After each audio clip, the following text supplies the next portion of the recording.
Hey guys, welcome back to Stop the Shunning. My name is Bethany. In case you are tuning in for the first time, I am here speaking today with Amiri. Amiri was one of Jehovah's Witnesses for 27 years, and he was an elder, which is like one of the top officials in Jehovah's Witnesses congregations for almost 15 years. Yeah, yeah. Okay, so he's going to be talking about that. He also has his own YouTube channel, JW Informed Consent, which is just, I think that's a great title that we can discuss more in detail in your interview. But yeah, so Amiri is going to be sharing his story today of being one of Jehovah's Witnesses and what it was like being an elder, and eventually what led to him waking up and leaving the organization and all the consequences and fallout that come with that. So thanks for coming on the channel today, Amiri. Hey, Bethany, thank you for having me.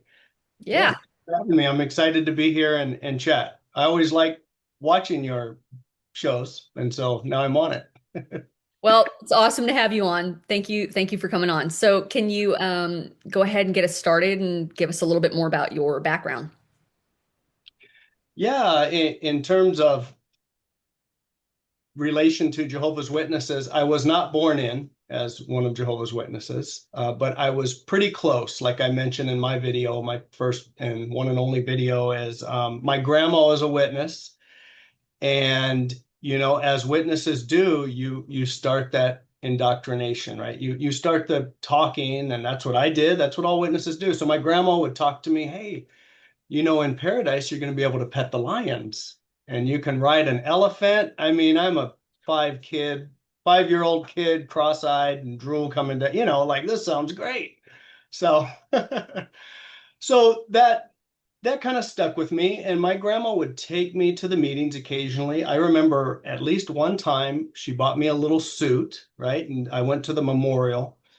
I hated going to the Kingdom Hall because I always got beat down. Like, I'm a worldly kid.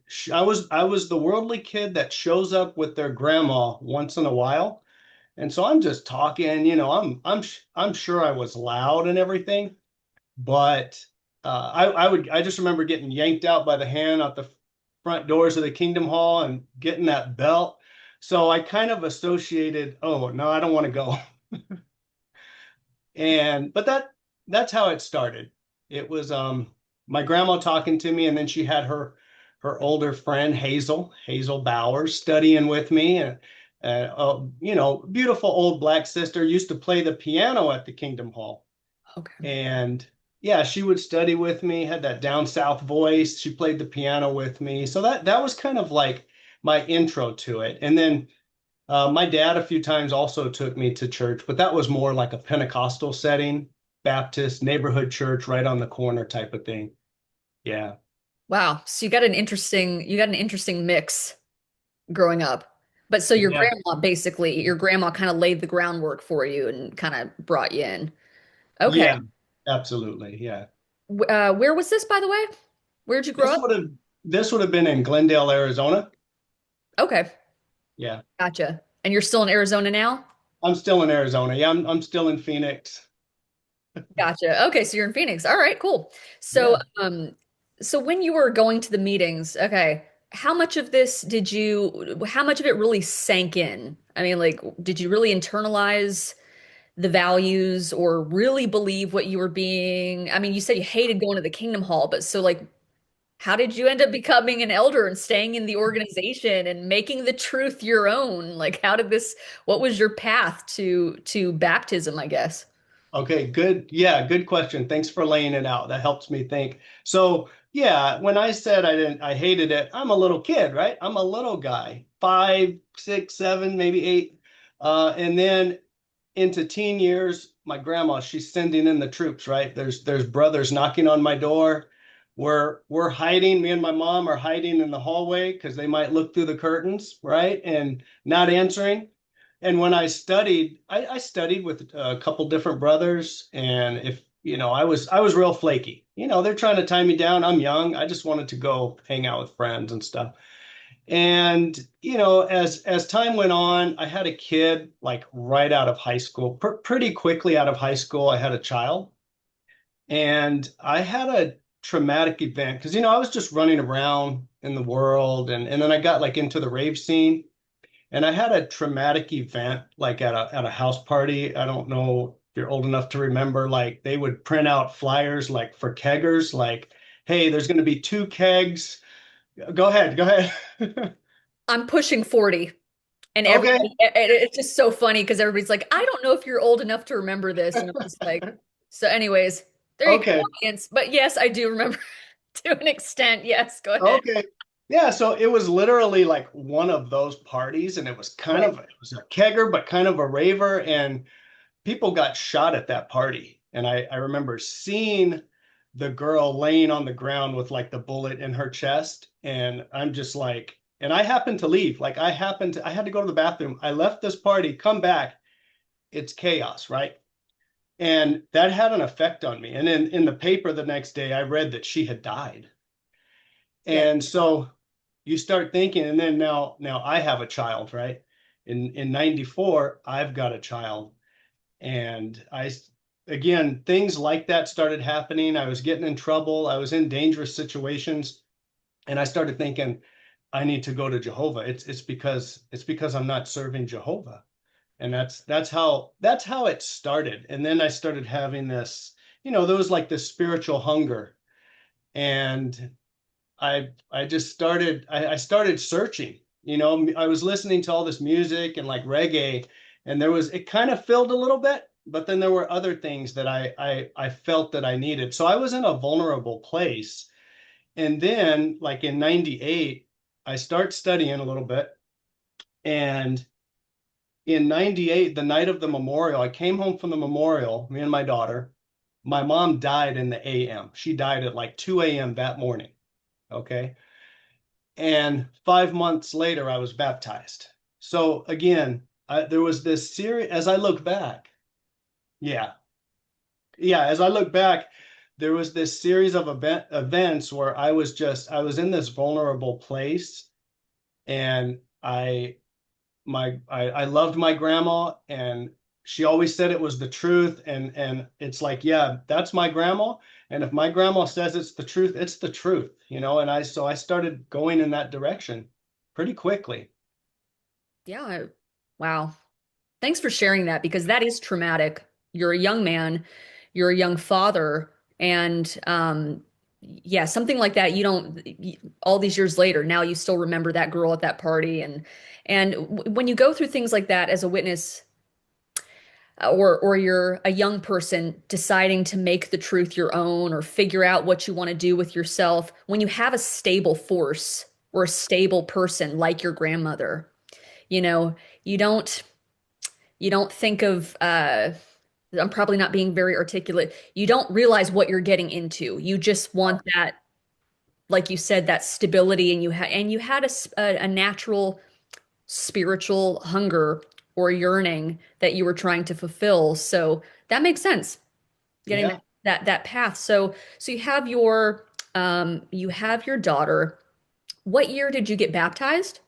98. So September 12th, 1998, Tucson, Arizona. Yeah. Wow, Tucson, Arizona. Okay. So what happened after you got baptized? Like, so you just like went gung ho? I mean, or Absolutely. Yeah, I mean, absolutely. I just went, and I mentioned this in my video, when I got baptized that day, because again, now I've got witness friends, older, especially older ones. I had one older friend. He's like, "Hey, brother, now you can help. Now you can work at this assembly." And I'm excited, right? I'm like, "Oh, okay." And I go volunteer. I go to the help desk or the volunteer desk, and hey, what can I do? Right? Still wet, right? Still wet behind the ears, literally. And they have me, oh, hey, we need someone behind the stage. So, I felt good. Like, okay, I'm helping. And I always had in mind, this is for God. Like, even if I didn't quite understand it, this is for Jehovah God, right? And so I jumped right in. I jumped right in. yeah. Yeah. And I meant to say to him, I'm sorry about your mother. That must have that's another just adding on I meant to say earlier, adding on to everything else. You're a young man going through all these things, experiencing these emotions and these growing pains, and then losing your mom. So you get baptized and you're picking up these assignments and you're being used more. So did you ever become a ministerial servant or because a ministerial servant, can you explain what that is? I guess I'm jumping ahead, but I'm No, assuming that's okay. before you became an elder, you became a ministerial servant, which is like a tier below an elder. Yes, yeah, you have to. I have never heard of anyone Skipping not the being line yeah, yeah. at the deli. Unless right, right. Unless there might be something in there like that. But no, unless you were an elder and came off the list, sometimes they'll go straight back to an elder. But yeah, so I believe I was appointed around 2001 as a ministerial servant. And that was probably, even then, I would say that was probably considered a little slow. So you're talking 3 years, right?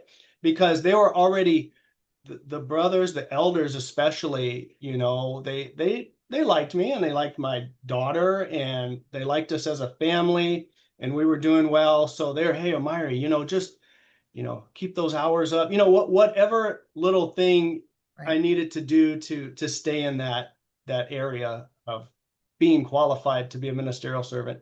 Oh, and to answer your question, what is a ministerial servant? I should have looked it up in the other Bibles, but in other Bibles, I think it uses words like bishop, deacon. Okay, so in the New World Translation, the Jehovah's Witnesses version of the Bible, it uses the word ministerial servant, like a helper, right? Doing errands, taking care of things around the place of worship, the kingdom hall.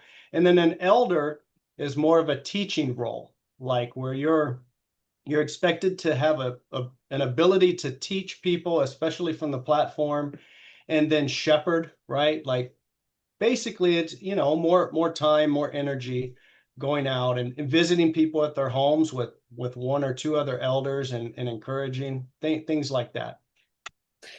I mean, I can just say, having recently met you, you're obviously very approachable and coherent and, Thank you. a good speaker and reasonable. So I can see why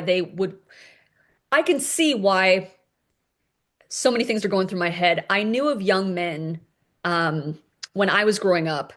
I knew of young men in my congregation and neighboring congregations that didn't have a Jehovah's Witness father Mm. and had a similar upbringing to you, that the elders would sort of uh, take that young man under their wing and keep an eye out on them and say, we want to, zone in on this person and encourage them, and not like any nefarious intention, but like, he doesn't have a father, or their family, this boy needs coaching, Yeah. basically. So because we need men. I mean, you can attest to that. We need people to take the lead in the congregation. And so they see these young men and they want to make sure that they're conditioning them sort of from this young age to become ministerial servants and then eventually elders. And especially, it's my point is, it's hard to find one that's actually like a good speaker like yourself. Like yourself. They don't all turn out that sharp. I mean, they may recruit them to become elders or appoint them to be elders at some point, but they're not all of them are as sharp or approachable or good speakers. That's just my 2 cents, not having not been an elder and having to listen to a bunch of them. So Right, right. You have to, I yeah, could see why they had their eye on you, is what I'm saying. So, yeah. Well, but thank you. Appreciate that. so you're a ministerial servant for like a helper, like you said, to the congregation. Were you like in your late 20s, mid to late 20s by this point, or? Mid 20s. So I'm mid 20s by yeah, mid to late 20s by 2001. Yeah. Okay. And so how long were you a ministerial servant? And then eventually, what was the path to you becoming an elder? When were you appointed as an elder? Yeah, so I was a ministerial servant from about 2001 to 2009. Around 2007, they did like appoint me and they had the letter and asked if I wanted to serve or if there was any reason I couldn't. And I had things going on in my personal life. It was like overwhelming, you know. And yeah, even things on my conscience where I talked to those brothers like, hey, this was bothering me. It ended up not being that big of a deal, but I took another 2 years before then they came back 2 years later, and that was 2009. And I said, okay, sure, I'll do this. Okay. I meant to ask you, okay, so it's 2009 that you actually officially became an elder. Yes. Uh-huh. Okay. Did you have, up until this, maybe I asked you this already. I'm sorry if I'm repeating myself. Did you have, up until this point, up until 2009, from your baptism, did you have any seeds of doubt? Like, Mm.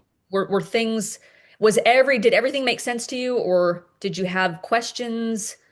Some people don't. Some people like hook, line, and sinker, like buy in completely, and others are like, I'm not sure about this, but everything else is like working out, so they just go forward with it. What was your brain? Where was your brain? Yeah, that's a good question because obviously leaving, you start going back as you deconstruct. And I would say as I started to get closer to baptism, I remember asking my Bible teacher more focused questions like about disfellowshipping. I remember him saying, "Oh, you can get disfellowship for anything, but only if you have a really bad attitude. Don't worry about that sort of thing, right?" And this brother, he came in like 6 months. Him and his wife ended up going to Bethel. He ended up being like circuit overseer in South America. I mean, he was studious, diligent, and so I don't doubt those weren't doubts. Those were just, okay, tell me more specifics about this. And then I did start to have, I don't know if they were doubts, but somehow I learned about the idea of this apostate information. So this is late 90s, right?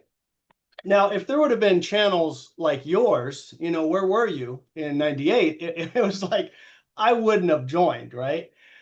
It was more, the internet was around then, but it was more like chat rooms and just a little bit more bare bones. And I think I ran into the whole confirmation bias.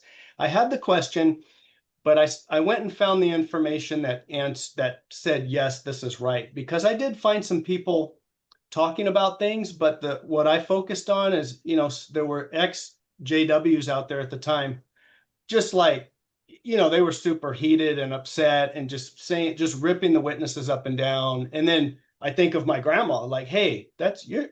my grandma was a witness, And so, yeah, these guys are bad. And then I moved on, and the rest was kind of history. So yeah, I had those little doubts, but there was no specific doubts then. But I would say as time went on, like as I'm preaching door to door, and I'm studying, for a while, my daughter was going back and forth between me and my ex.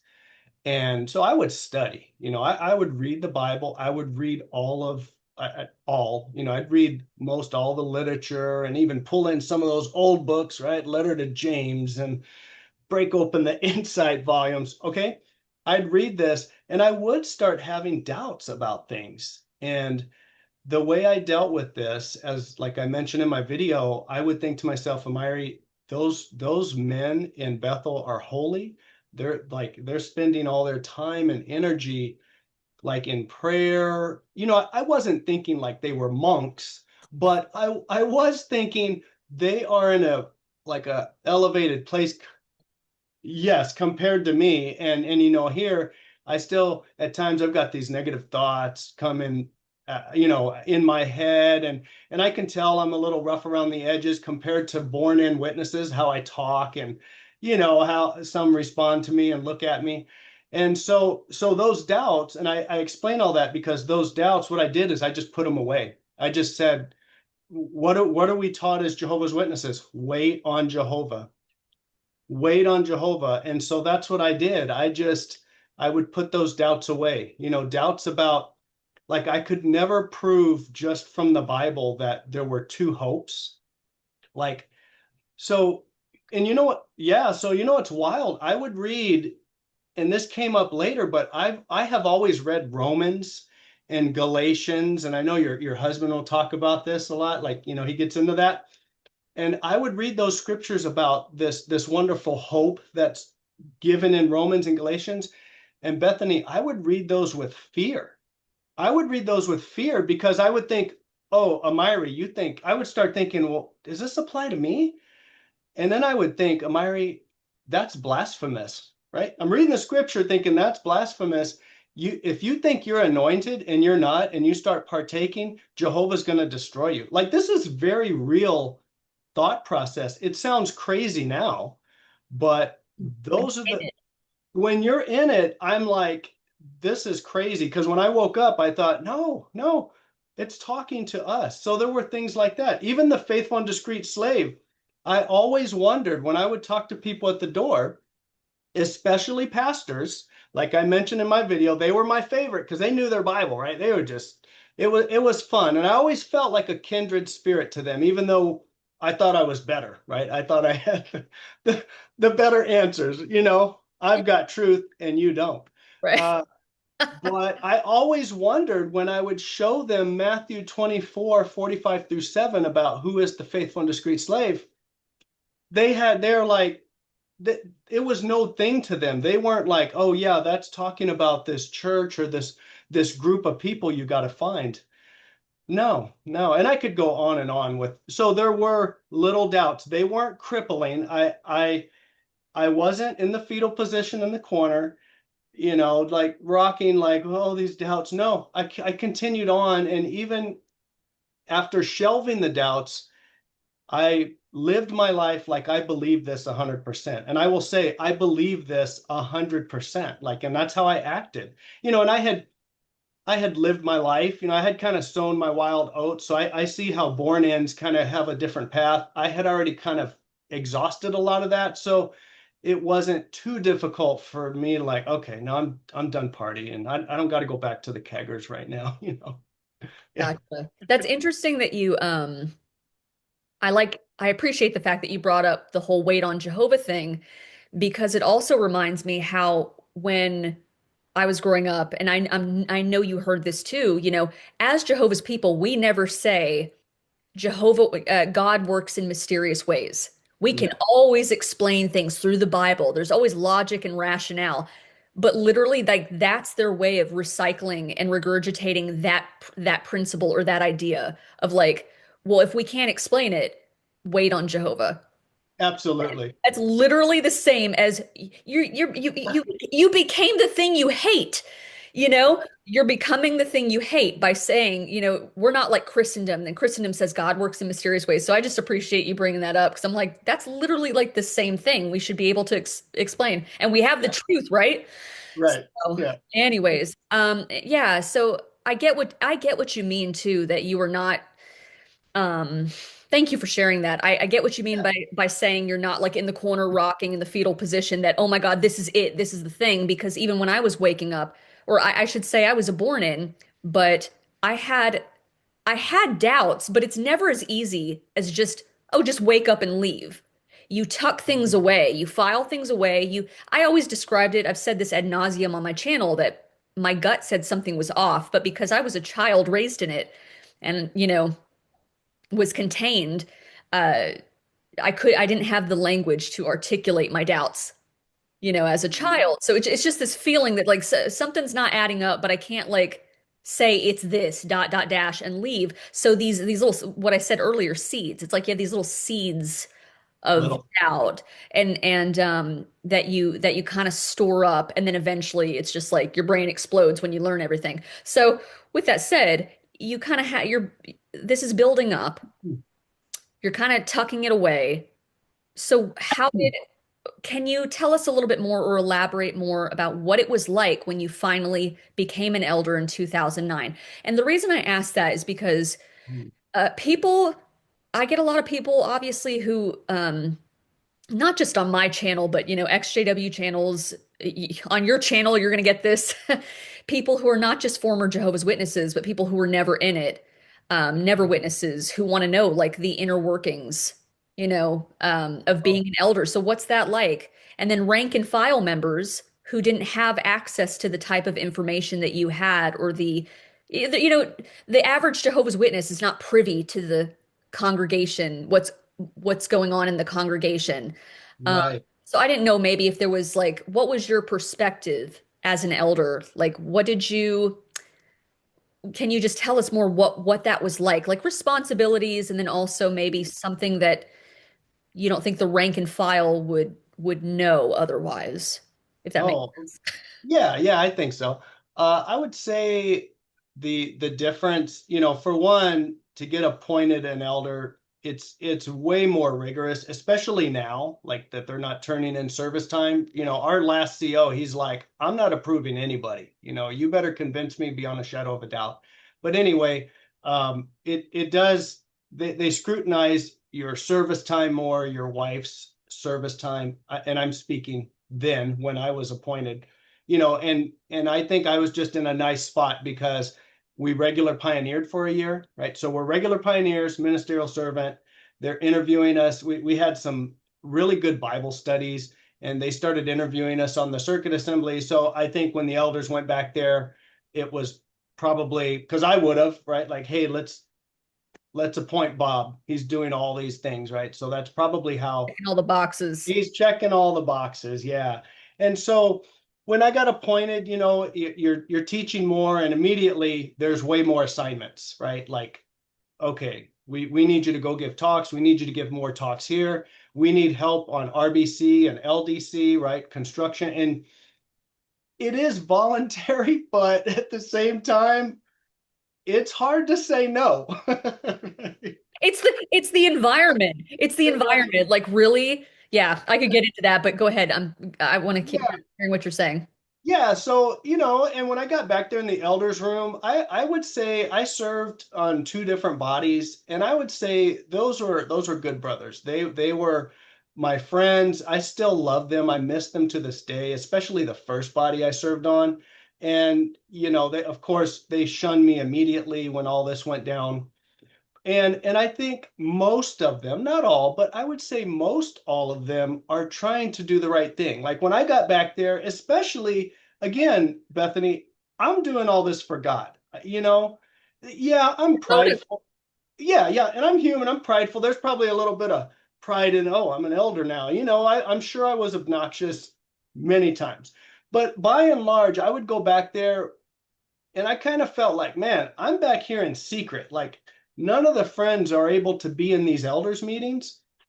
So I want to try and do what's right, for the congregation. So when I felt like we weren't following the scriptures or even the book, by the book, that kind of didn't sit well with me. So I would try and speak up. I didn't always, but I tried. So that's sort of what it looks like. You end up with a lot more responsibility. They expect you to oversee things like at the assemblies and the conventions that we have in different places. They expect you, hey, we need you to take this assignment to work the sound equipment or to clean, things like that. It's a, yeah. Thank you for getting more detailed because people don't realize my father has been an elder. He's still an elder to this day. He has been an elder since 1972. And Wow. so what I wanted, so the reason I bring that up is not like, oh, he's been an elder since 1970. Like, who cares? But my point is, that's a lot of responsibility. And as a child, I watched what that did to my father. Right. And my father, like you, I mean, he shuns me because that's what he feels he needs to do. He was one of, quote, the good guys who was, I'm not saying he didn't, I'm not saying my father didn't have his flaws, but he was actually removed. My father was removed from the elder body once or twice over the decades because he didn't go along with the consensus. He Oh, didn't go wow. along with the group, and he really stood up and said, I don't think this is right. And so they gave him the boot. And then because you know how the organization operates. We need more men. So we'd go to a different congregation. They're like, thank God he's here and we need you. And can you take on these assignments? And it's just like, like he had such a sterling reputation. But there were times that he stood up and said, I don't agree with this. And he was trying to do the right thing. He was Mhm. coming from a good place. He wasn't there for, I've said my father was not a clout chaser. He wasn't. I give credit where credit is due. So when you talk about being an elder, and you feel a responsibility and an obligation to do the right thing, to do right by the congregation. That's a big That's a lot to take on your shoulders. Can I ask, did you just have your daughter at the time? Did you have any other children? Were you married at the time? Did you have a Yeah. family that you had to take care of? Yes. So by the time I got appointed an elder, I was married. I was like remarried and didn't have any kids at that time. Right. So yeah, so it's Okay. just me and the wife, and we're busy. We're just Yeah. seldom work territory trips, unassigned trips. We're going to New York. I mean, all of it, And I wanted to go back real quick because when I said I always was trying to do right in the back room there with the elder body, the hard part, and you might ask me more of this later, but the hard part about that is you're in this box. You're in this box, and you have this elder's book. So it's kind of hard to show mercy. I don't even know how to explain it, but you're trying to do what's right, but then also you have to follow these rules. And they at the end of the day, you better follow what's in the shepherding book, you know? Yes. And I'm sorry, I'm such a dummy. I just remembered that you said you were married at the time and that you and your wife were, so I apologize about Oh, that. no Um, worries, no worries. but yes, you're so right about that. And I've actually mentioned that in videos that I get salty and because Right. I mean, it's this organization has committed so many human rights violations and the practices, shunning practices, inhumane. So, who wouldn't be? But and that's just part of my personality, generally speaking. But in my videos, I've mentioned like elders are not your friends. And I don't mean, and I've qualified my statements in saying that they're not. I've said literally in videos. I think I did a video about like if you run into an elder and I'm like, this guy's not your friend. He's not evil. He's not Right. evil. He's not a bad dude, but he has directives that he has to follow. You know, Exactly. it's It, so just like so if you're like trying to fade or do something that is wrong or whatever, like don't expect they have to do what they have to do, and that doesn't mean that they're bad dudes. It's just the conditioning. It's how they've been trained. It's their state, exactly. it's their station, it's their responsibility. This is just how they roll. So, be prepared for the consequences or whatever, I'm not Yeah, and no, you nailed it. some are jerks and Right. real I don't have to explain that to you. Some do it for the wrong reasons and Right. are unduly harsh. Right. So anyways, It's a dangerous thing when it can be a dangerous thing when you believe that no matter what you do, as long as you stay in these within the religious guidelines, you are doing the work of God. Right. So like when you had your video talking about the elders are not your friends, you open up to that elder. Well, he feels that the loving thing and the right thing before Jehovah God is to go back to the elder body and we need to rescue this person, right? And then that causes you all of this stress. So it's not well thought out, right? It's almost like this program that you just carry out. yeah, that's fair. That's fair. Yeah, And I think there's guys like you who are you were doing what you thought was right at the time. And you're like you said, go with the program, follow the program. And then there are definitely elders who abuse that power and make it unnecessarily harsh or unduly harsh for people. And it's a tricky situation to be in when you, like you said, you think you're doing the right thing for God. You have this responsibility to help the congregation. So yeah, thank you for sharing that perspective. Was there anything else that during your time, how long did you serve? at about 15 years, That's I right, think. 15 years. 15, I think it's over. It was like June 2009 to January 2025. I literally just stopped serving like what, 10 months ago. Right, right. This is very It's pretty fresh, yeah. fresh for you. So, I guess what I want to ask you now is, as you were serving, were there any, I guess it's my question is twofold. Was there a time where there was like a high and there was high and lows, or was it pretty like steady? did you go through like your experience as an elder? Was it ever like, oh my God, this is so exhausting and taxing? Or was it pretty like even keel for a while? And then I guess my other question was, when did everything blow up? Like when did you really start to have entertain doubts? But I can get into that later. So Right.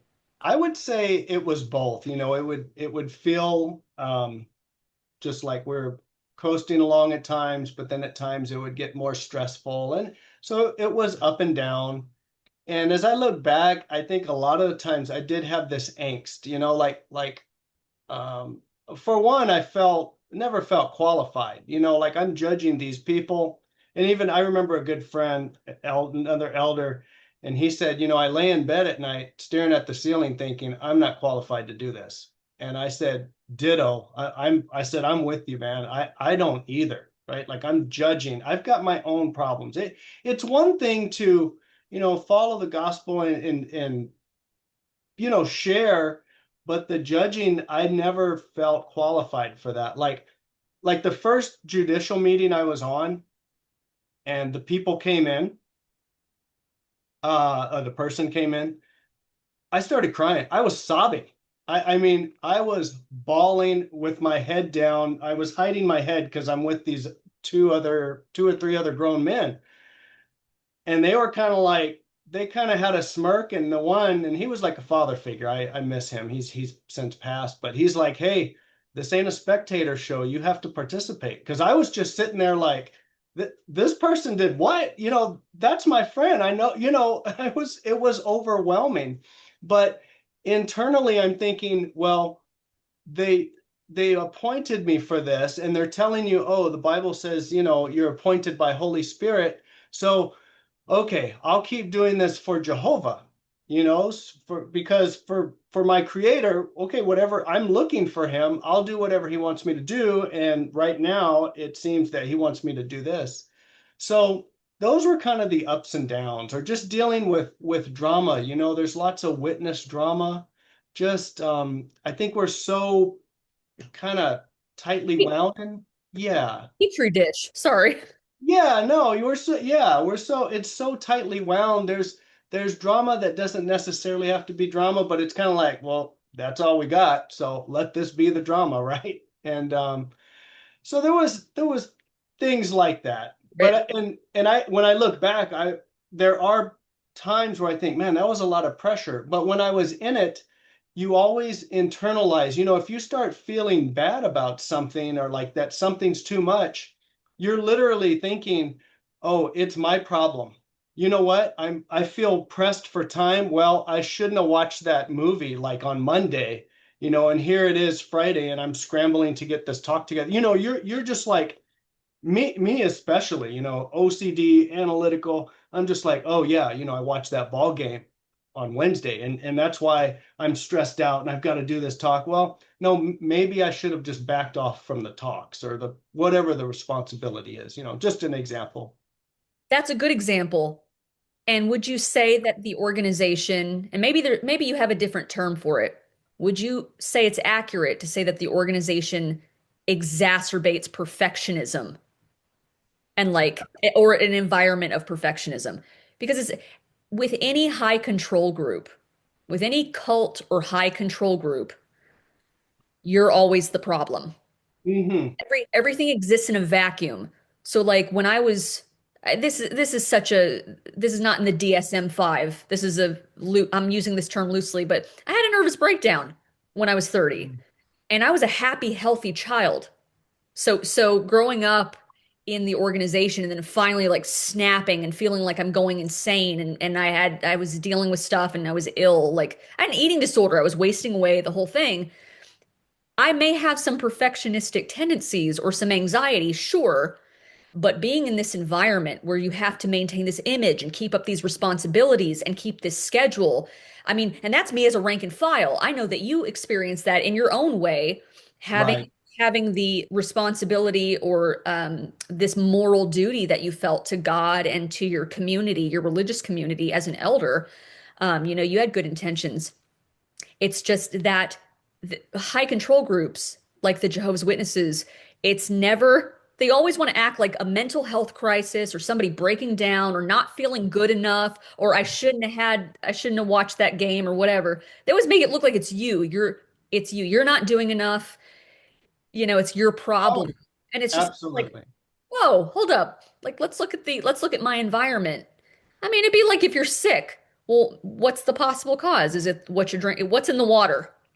What's in the Right. water? What are you eating? What are you taking? And then you kind of do process of elimination. But it's funny, like with the Jehovah's Witnesses, that it's just like, and they're not the only ones.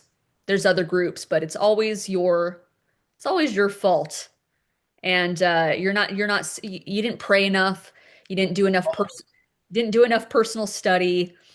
Your mind is being infected by satanic Yeah. influences or something. It's always something. They never take accountability for maybe putting too much pressure on their parishioners or their leaders. And that's like you said, that's a lot even on your shoulders as somebody who is supposed to be shepherding the congregation. And you're like, dude, I'm one guy. Like, and Right.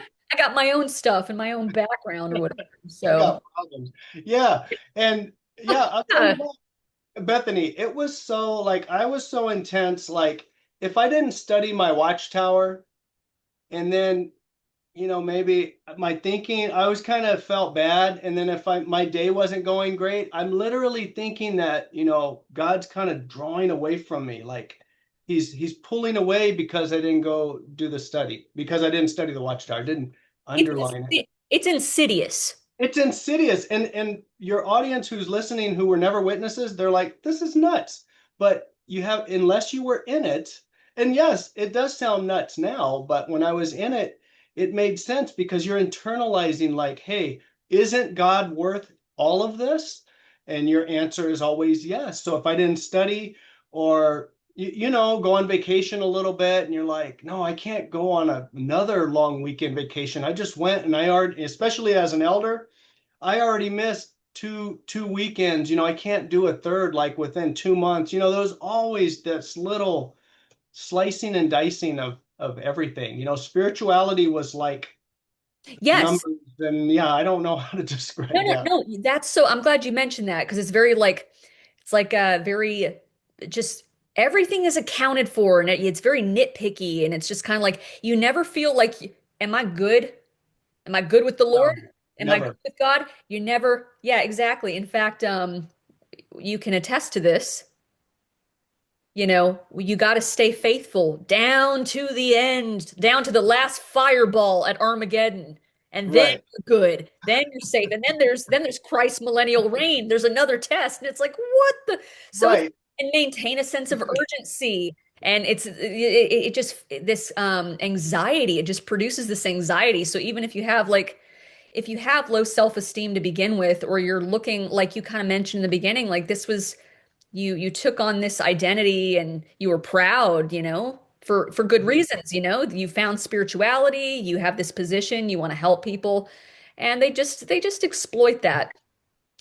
So thank you yeah, for being candid about that. yeah. Yeah.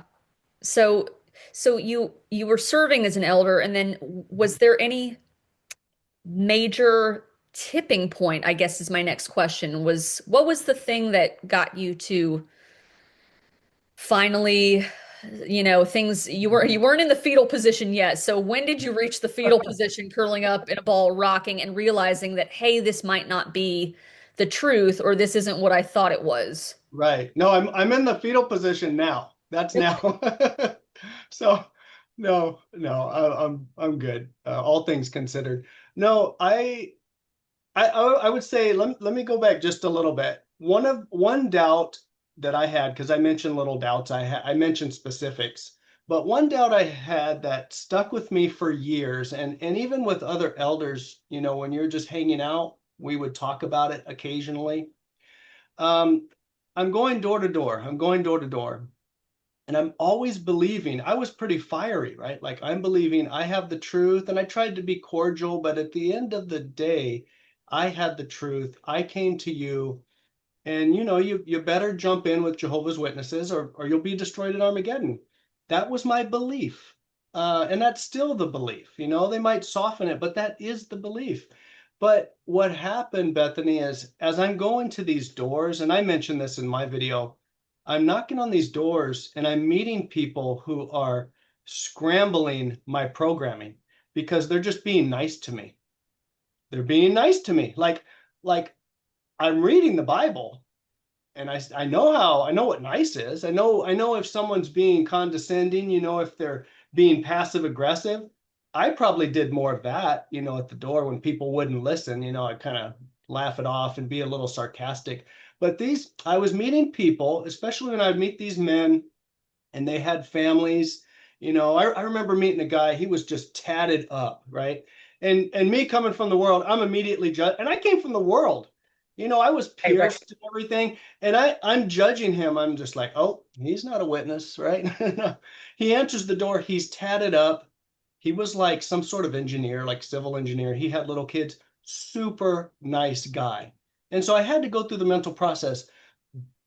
Jehovah's going to destroy him because like he doesn't listen to me, like I don't know. So I had a lot of encounters like that I would say that was probably a definite crack where I had the idea that not only Jehovah's Witnesses are going to be saved, right? And that is always there. Once that entered, that was always sort of there. And so yeah. I have so many things to say about that Go ahead. Yeah. because that's so true. My husband actually, he has an experience in mind that he's repeated to me over the years, or reminded me of. He says, "Yeah, I remember when I was still indoctrinated. Uh, I was standing.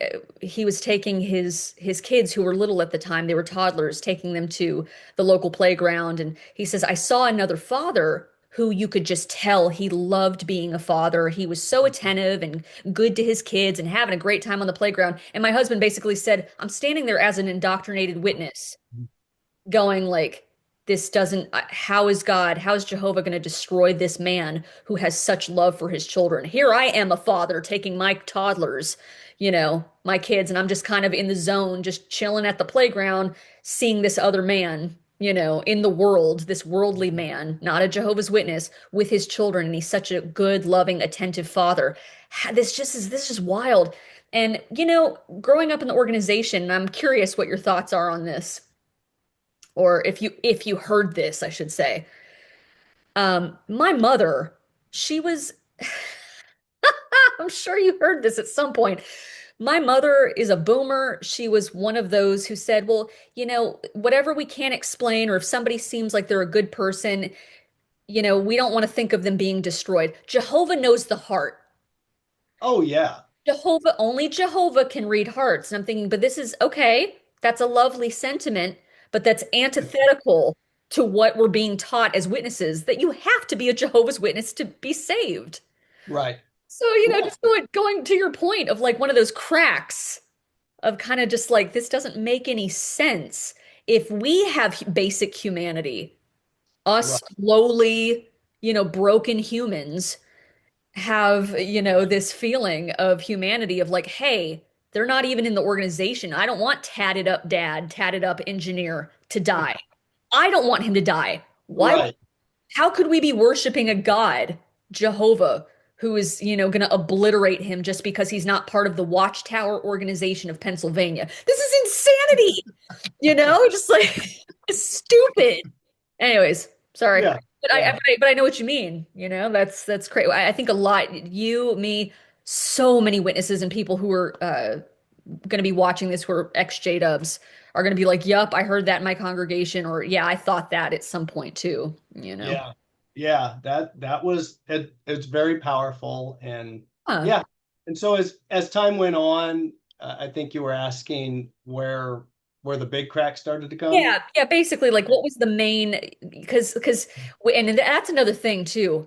It's like what the old Pringles commercial, like once you pop, you just can't stop. You Oh, have it's never just one thing with the no. witnesses. There's all these little seeds of doubt or small cracks that become craters or whatever. So you had these doubts that were starting to build up, and you've described it very clearly. So what was like the main, would you say, the main tipping point that eventually where everything went down and you're like, did you step away from being an elder? Were you deleted as an elder? Can you take us Mm. through that? Take the Yeah, audience.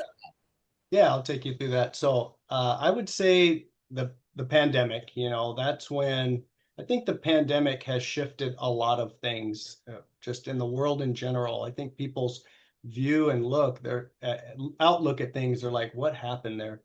But the pandemic came, we were scared. I don't know if you were still a witness at that time, but No. okay, you were out.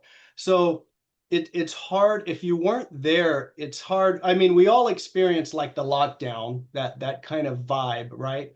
But as a witness, we had even a more intense lockdown because the governing body, right? They always try to go like above and beyond on like the rules, So hey, government saying do this, we're going to do that and then some. They're probably thinking where Jesus said, hey, go a mile, right? Like go further. So maybe, I'm giving them the benefit of the doubt and saying that was their thinking, their intention. But the pandemic happens and we're hunkered down. It's stressful. I was stressing out because I was watching too much news for one. It's like you're watching a train wreck, but you can't turn away. But you're like, okay, I want to see what's next. And all they're talking about is all these deaths and stuff.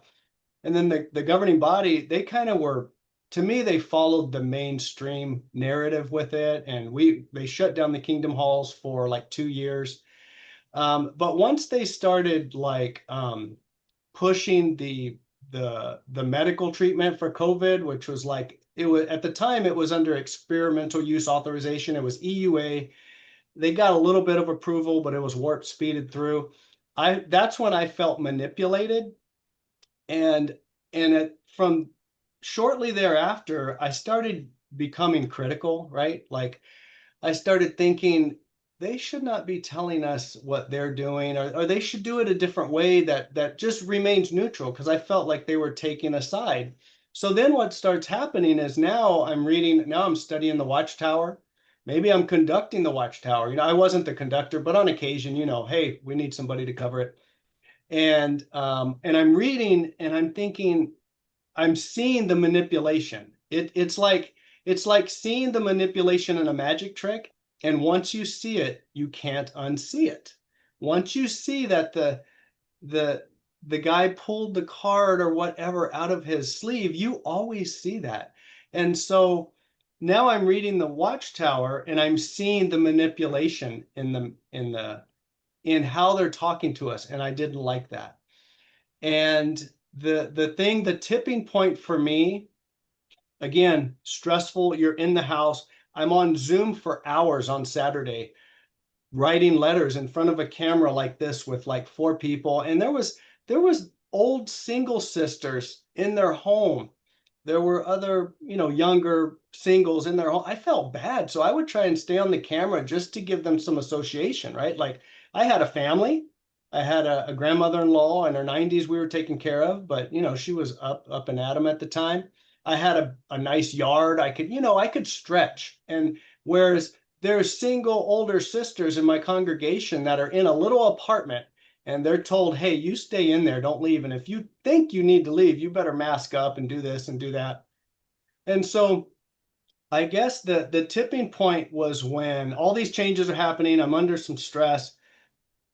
Brother Morris gets removed, right? And it's crazy. I don't know why that bugged me so much. Can you explain, just in case somebody doesn't know the significance of the Oh, Morse thing? yeah, so Brother Anthony Morris, he's a governing body member, and the governing body is like the top leadership of the Jehovah's Witnesses religion. I don't know, there might be 9 to 11 brothers there now. It's all brothers. They're all anointed and they all profess to be anointed. That means God, Jehovah God has selected them to go to heaven and they're going to be like almost equal with Jesus Christ. Like they'll say they're going to be his brothers and they're going to help cleanse this earth, I think right? it's like So like Jesus is president and that's his cabinet. Yeah, that's a good way. Like his Yeah, that's how I try to explain it to people who think it's just batshit. I'm like trying to explain like, yeah, so this is what they believe. And I start going, yeah, yeah. So that's the governing body, and Anthony Morris, this brother, he was there, and I mentioned this in my video. He was my favorite because, and I know other people like, especially the sisters were like, "Oh, can you stop talking about the what was it, the Spanx?" He was oh, talking about the yes. dress and tight clothes. But why I liked him is because he was straight. He had been in the world, right? And he was just he would even come local at times, like when we were still having circuit assemblies at the high school, and I think they were even maybe 2 days at that time, like a Saturday, Sunday. He would come, and he would come to that and speak, and he was just kind of a straight shooter. And I felt like he believed this, like he believed it. And so anyway, he gets this brother, he gets removed from the governing body. And I remember on the website jw.org that there was a little blurb about it. I mean, that's immediate on the WhatsApp threads. We're still in lockdown basically, and that's all we're talking about. That's huge for a governing body member to be deleted or removed. Huge, Huge. huge. He's gone, and there's no explanation. And that really bothered me because I felt like I'm nobody special, but I felt like I have agreed to volunteer to help take the lead in the congregation. And we're always taught, they don't give us like this military training, but you are taught like, hey, you should be ready to sacrifice your life for your brother and your sister. Okay. And so I'm thinking, well, I have been trying to act like I'm ready for that. Why can't you tell me why my brother, my fellow elder in New York, is removed? And that really bugged me. I don't know why. And that eventually led to me looking at outside information. Interesting. So in Jehovah's Witnesses, we have what I call our own information ecosystem. Okay. And what that means is we have the watchtowers, the awakes, we have books, right? Enjoy Life Forever is probably the current Bible study book that they use to study with people. We have our songbook. Um, we have a JW library app for the smartphones and your tablets. We have broadcast. There's even to this day, I still have the JW broadcasting app on my Roku, probably on every Roku, right? And that's where the governing body, they became way more visible. And I know many have spoken to that. And I agree with what I've heard about, you start seeing them more and it changes your thinking. So yeah, there's this information ecosystem, and Jehovah's Witnesses are not allowed to look at outside information. Okay. Now, I've had family and friends say, Amiri, that's not true. That's not true. I do research outside all the time. Well, that's not true either. That kind of.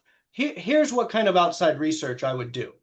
I'm, for one, paranoid of this apostate information, right? Because I'm literally thinking, demons are going to come out. I think Prodigal Ali on her channel talked about she had a good description. She said, I thought that like this black hole was going to open up and like these demons were going to come out of it. you know, the super Yeah, yeah, the superstition is real. It's probably the most I was superstitious. afraid. Yeah.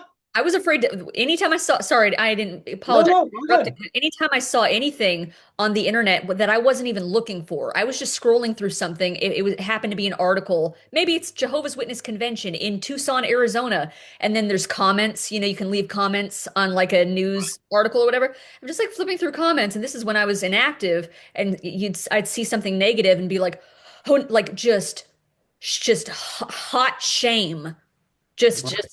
or fear, whatever you want to call it. It's a Good mix of emotions. description. It's like, yeah, maybe, I don't know, but just like a mix of emotions of like, oh, I shouldn't be looking at that, but I want to look at that. There's this fear, confusion, shame that I just read a comment that said something critical about Joseph. So yeah, I mean, like it wasn't a black hole for me, but it was just like immediately like, it just catches in, it caught in my chest, and I was Right. afraid to. It was like. Didn't see that, but I totally saw it, Like I Right. was afraid to click on that comment and fall down the rabbit hole. So yeah, yeah, paranoia. Yeah. Yeah, so that was very real. So we have our information ecosystem. Oh, that's what I was going to say is, yeah, when I would do outside research, this is what it was like. I'm developing a talk, right? I've got a talk outline and I'm going to give a public talk, like a 30-minute public talk at our Sunday meeting, or I'm going to go out to another congregation and give a public talk and I'm developing it and I want like a specific picture, I would look for something like that, you know? And if I did, anytime I would even do that, I would always add like JW to it, or I would, you can, within the browser, you can search within the website, you could do like jw.org space, and I would search. So I was very careful. I remember a few times seeing like something about, it was like probably South America where this Latin missionary brother who's no longer, and all I saw was like the YouTube landing page in big letters like YouTube, JW missionary leaves. And I'm thinking that poor old sap. I'm thinking like that's the one that there's maybe a few of these people who have become Satan the devil incarnate. And so I would ignore it. I could scroll past it at that point. Early on, I didn't have that desire to look. So that's, to answer your question and describe for your audience the information. So we're not allowed. So when family says, oh, I could do research, you don't do any research that questions any of the beliefs, like the 607 BCE thing. You don't do any. Yeah, go ahead. Did you? Oh, no, no, no, no. Thank you. No, exactly. You don't, how was I going to say this? JT and Lady C, they're the OGs. He Right. says, I'd rather have, I'm gonna butcher this. I butcher this every time, Oh, Betsy. go for it. Go for it. Ah! I'd rather have questions I cannot answer than answers I cannot question. So, Right. 'cause man, growing up in the 90s or whatever, and early to, oh, it's great that we ask questions. It's great. I appreciate that you ask questions. You're talking to a householder or a non-Jehovah's Witness. That's a Right. great question. Excellent question. Or if you have a doubt as a Jehovah's Witness, it's okay if you have doubts. It's okay if you have questions, but all this to say, here's the answers, and you better not question the answers that we give you, Absolutely, especially after you're baptized. especially after you're baptized. Yep. Especially after you're All right, go baptized. Yeah. ahead. No, that's So yeah, so yeah, that kind of describes what the information ecosystem. You're not supposed to do outside I research, like but that word. yeah, I so like I like how you word that information ecosystem. Yeah, that's yeah, so true. because we have it seems like it seems, to a witness, you feel like you have the Library of Alexandria at your fingertips. Why go out to the filthy alleys of this world and look at any other information, right? I've got scholarly books for days, right? And most witnesses, even EXJWs, you'll see their library. They've kept their library behind them, and we've got all these books and stuff. But now here I am, like I want to know why he was removed, and that's when I started searching online. And for a while, I wouldn't click any of the links. I was hoping to see it in the results. You know how you get a Right. sentence or two, and like I was thinking, oh yeah, they're going to say right in that sentence. And finally, I stopped. I remember stopping and allowing myself to think about what an apostate was. And just the very exercise of contemplating what an apostate was frightening. What I was doing is I was giving myself an excuse and permission to look at this information. So I started thinking, what is an apostate? And as I started thinking about what I thought it was, which kind of matches Prodigal Alley's description, I thought, that's Myri, something's not right. That's superstitious. This is just so I'm thinking at the moment I'm about to finally click, I'm thinking, I have the truth. There's nothing, and I have a pure motive. I started thinking, well, the other people who left, they didn't have the right motive. They just wanted to go party and do drugs and stuff, right? I have the right motive. So I allowed myself to click it and I didn't find anything. I watched a short video on something, and then the second video I watched was JT and Lady C from EXJW Critical Thinkers, and that just rocked my world. I mean, that just broke down.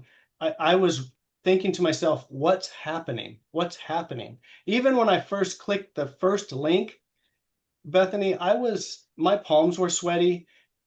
My heart was pounding, and I'm kind of breathing heavy, and I'm thinking, what's going on? And even how my body was responding physically, I'm thinking to myself, something's wrong. I'm a man in my 40s, and I'm afraid of this. So maybe that was deeper, like maybe that was a little deeper in my conscious, but I was realizing something is wrong. But then again, going back to I started watching the video, and they're not cursing, they're calm, they're joking, just relaxed. It was almost, if you didn't know, you'd think, oh, they're still witnesses, right? Because they weren't just trashing the witnesses. Right, right. They might get a little salty at times, but the stuff and I'll tell you this, I mentioned this in my video, and it's serious. When I'm playing the video, I had my finger above the X button because I thought if JT starts casting spells or his eyes start spiraling, I'm Just shutting it off before that demon can get out and jump onto me. It sounds crazy, but I'm shutting it off. I thank you so much for being straight up that you're like, I'm a grown ass man and my palms are sweaty. I feel sick. I'm like, yeah, I'm glad Yeah, you're being straight up about that because you and I and any EXJW, we could all sit in a room and laugh about things. And we're able to recall it so fast because we lived it. But for somebody who said, "Oh man, I always went to school with a Jehovah's Witness. I didn't think anything of it. A little strange or whatever. Oh, my aunt is a Jehovah's Witness. She's so sweet." Or, I have a coworker who's a witness. Good guy, solid guy. And it's like that may all be true, but you don't realize the degree of mind control and truly brainwashing. You don't understand the psychological pressure and tactics and strategies that they use. Like I say this, the witnesses are easy to laugh at. They don't look threatening, Amiri. mm-hmm. They don't look threatening. And you hear No, like, and I've said this also too, like a broken record on this channel. You hear about Nexium where like women are being like branded and they're like sex slaves and crazy stuff. And then you have Jonestown where they all drank the Kool-Aid, which is both horrific things.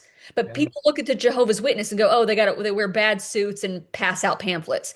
They look goofy or they're quirky or they're so nice. They don't think anything of it. And it's like, that's what I think actually makes it scary is because it passes so well as just right, like it's just a religious group. Like, yeah. And the reality is, Amiri, that's cool if you believe in paradise and panda bears and good things, but whoa, like we're also dehumanizing everybody who is not on our side. right.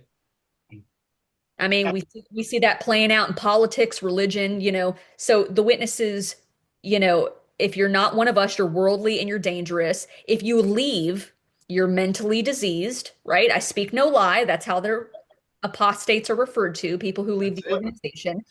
And yeah, so like it sounds, we laugh about it because we both kind of experience something similar, but that really is the level of mind control. Because if you were in a group that was not a high control group and was any other religious setting or religion, I'm not a religion expert, I'll say that right now, but if you're probably part of another church, you could go to another church and check it out. Right, You could read something from another pastor or from another preacher or whatever, or, experience things and say, okay, well, now I've read all these other religious texts. I've gone to other religious services or other churches, and I have found out for myself that I have the truth because I was able to look. But it's interesting, you right, say Jehovah's Witnesses have their own ecosystem and you're not allowed to look.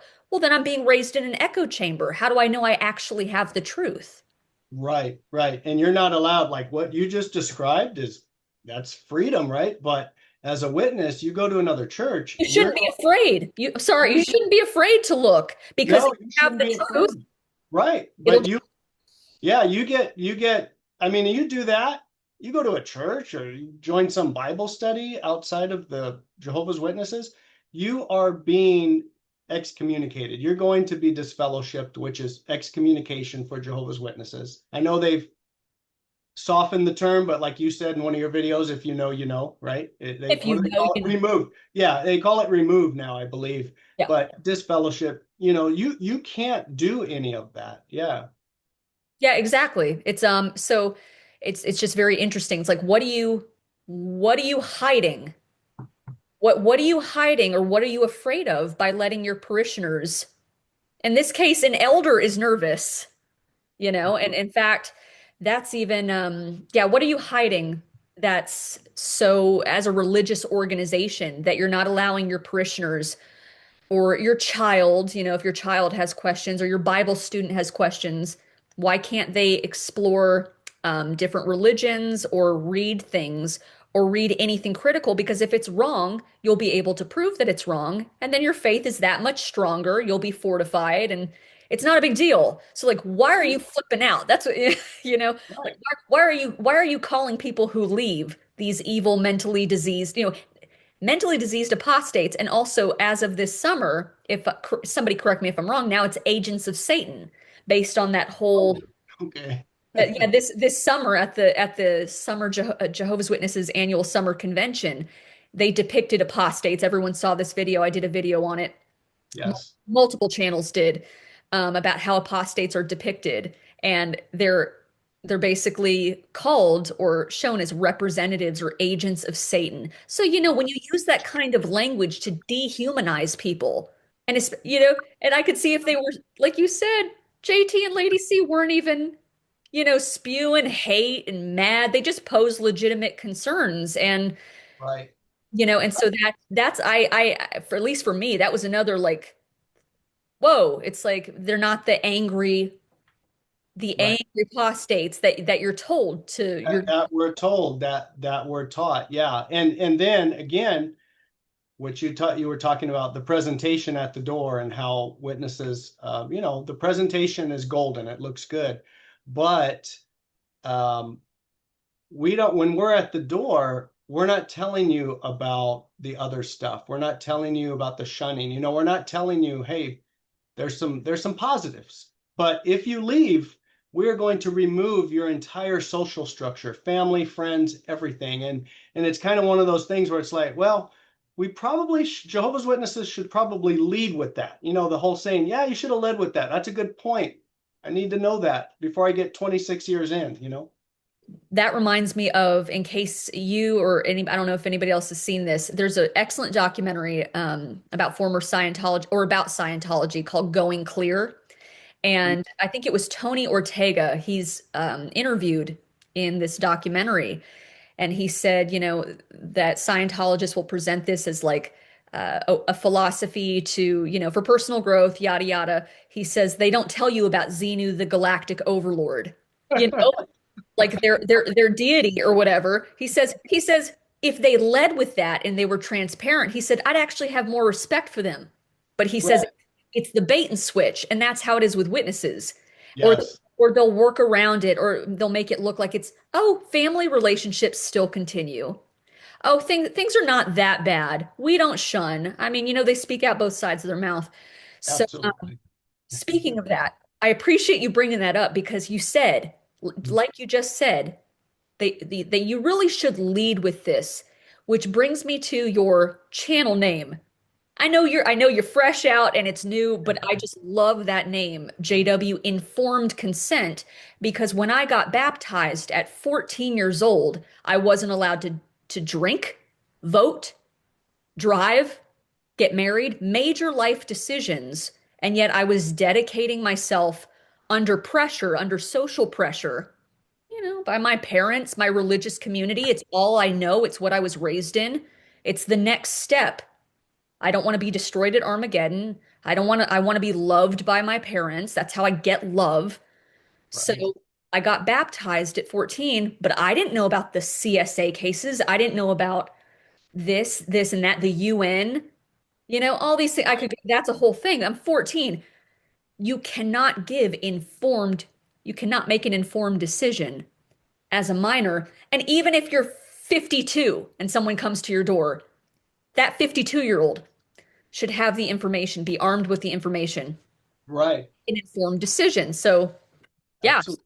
I just love your. Yeah. So going to the name, I think as I started waking up, I was thinking to myself, this religion, and I'm still serving as an elder, but I know I always was in the back of my mind, I was like, okay, I can salvage this, man. This is bad.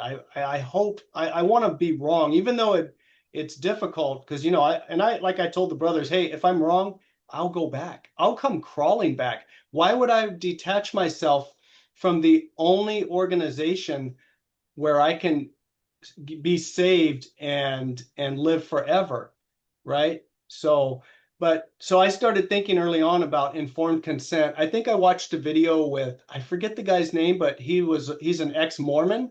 He has a really big channel, and he interviewed JT and Lady C, and he had like a helper, like a side host with him, a sidekick. And that guy mentioned informed consent, and I thought, yes, absolutely. I was never given informed consent. Just like you mentioned the UN and the Australian Royal Commission.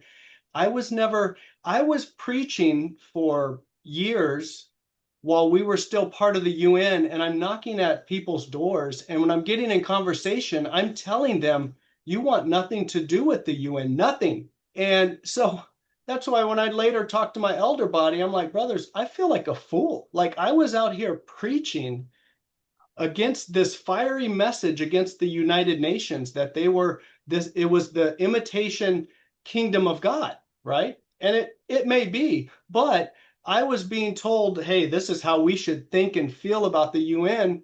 And yet my religion was an affiliate just for some whatever benefits. I know there's back and forth on that, but and the kicker, the thing that really got me is when I started looking into this, I can't find it anywhere in our information ecosystem. Why not? Well, So to me, when you're informed, you can give consent. But the problem is, if you become informed, you probably will not give your consent, right? To a right, group, to a high control group. So right, exactly. And you know yeah, what? Thank you. Yes. I can't help but think you're like, you saying you're preaching, and then, they were a registered NGO with the United Nations for like 10 years. And, right, and then railing against the United Nations at the same time in their revelation. I, sp- you know right, how many Saturdays as a teenager I could have been doing something else? And Saturday morning was not only preaching, but we also had our book study. Those who know. I right, had I had book study on Saturday morning. So I go to public school all day. right, Or no, this was well, we studied it, we studied it multiple times, publications multiple times. And I remember at one point, I think I was 20, so I was out of school. I was 21. I think I was 21 at the time. But it was like, I'm tired. I have work all week, and then Saturday morning, I have to prepare myself to go knock on doors, preaching, do the thing. But beforehand, we had book study because that was just our particular congregation and at right. and what I was assigned to. And I'm sitting here, and then when I woke up and I look back, I thought, how many Saturdays, man, that my peers, my 21-year-old peers, are sleeping in or doing their thing and living their life. And I was reading this bullshit, from the Revelation, for Right. the audience, the Revelation, its grand climax at hand, ridiculous name.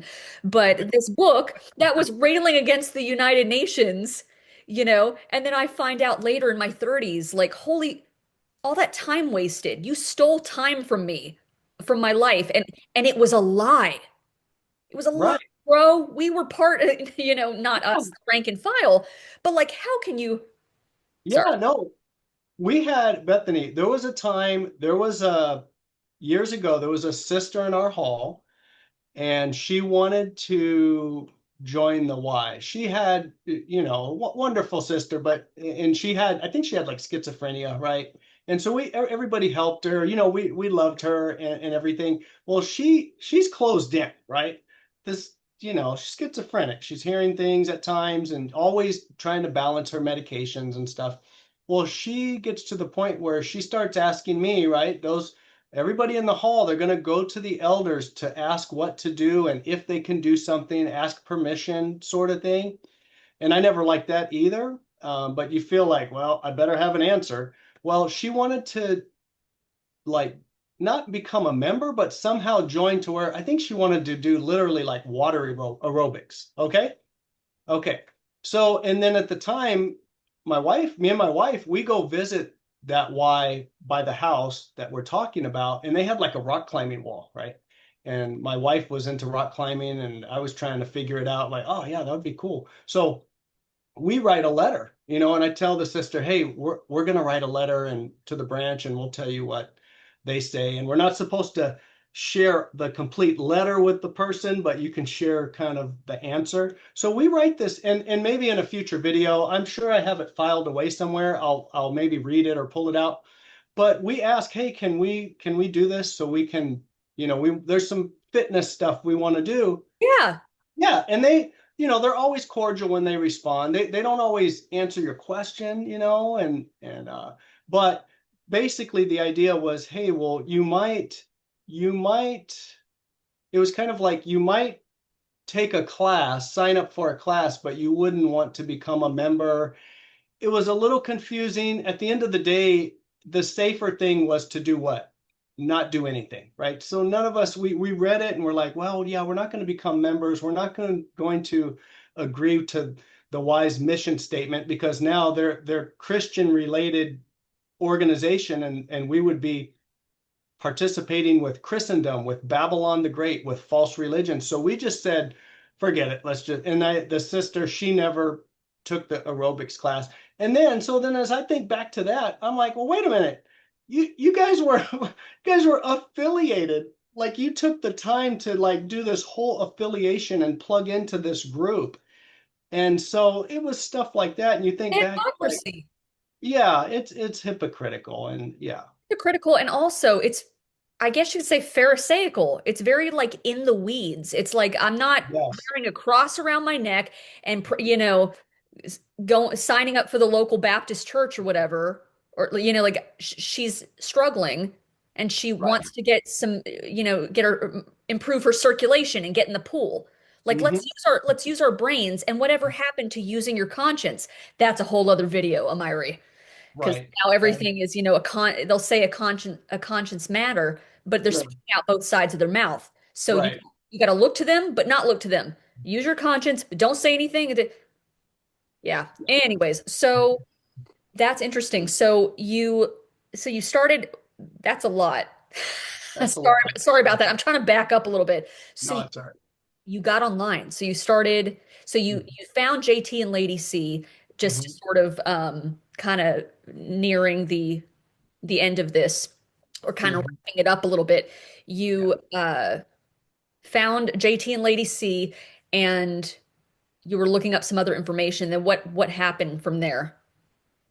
Yeah. So, and then my appetite started to grow because I'm thinking, I think deep down I knew this is a problem, and I believe what I'm seeing is real. I didn't, some people were real salty, and I would avoid those videos. I told you, like I think I came across you early on, and I'm like, oh, I don't like her. She's sassy, So I would like I Okay. went away from your videos, and I just found the basically like the ex elders who were Right. kind of more gentle. But then I came back to you when I realized, oh, now I know why Bethany's a little salty. It makes sense. Okay. Then I came back. So and during that time, so I just start consuming a lot. I would watch, I would rewatch, I would watch it two speed, I would listen, 2 speed.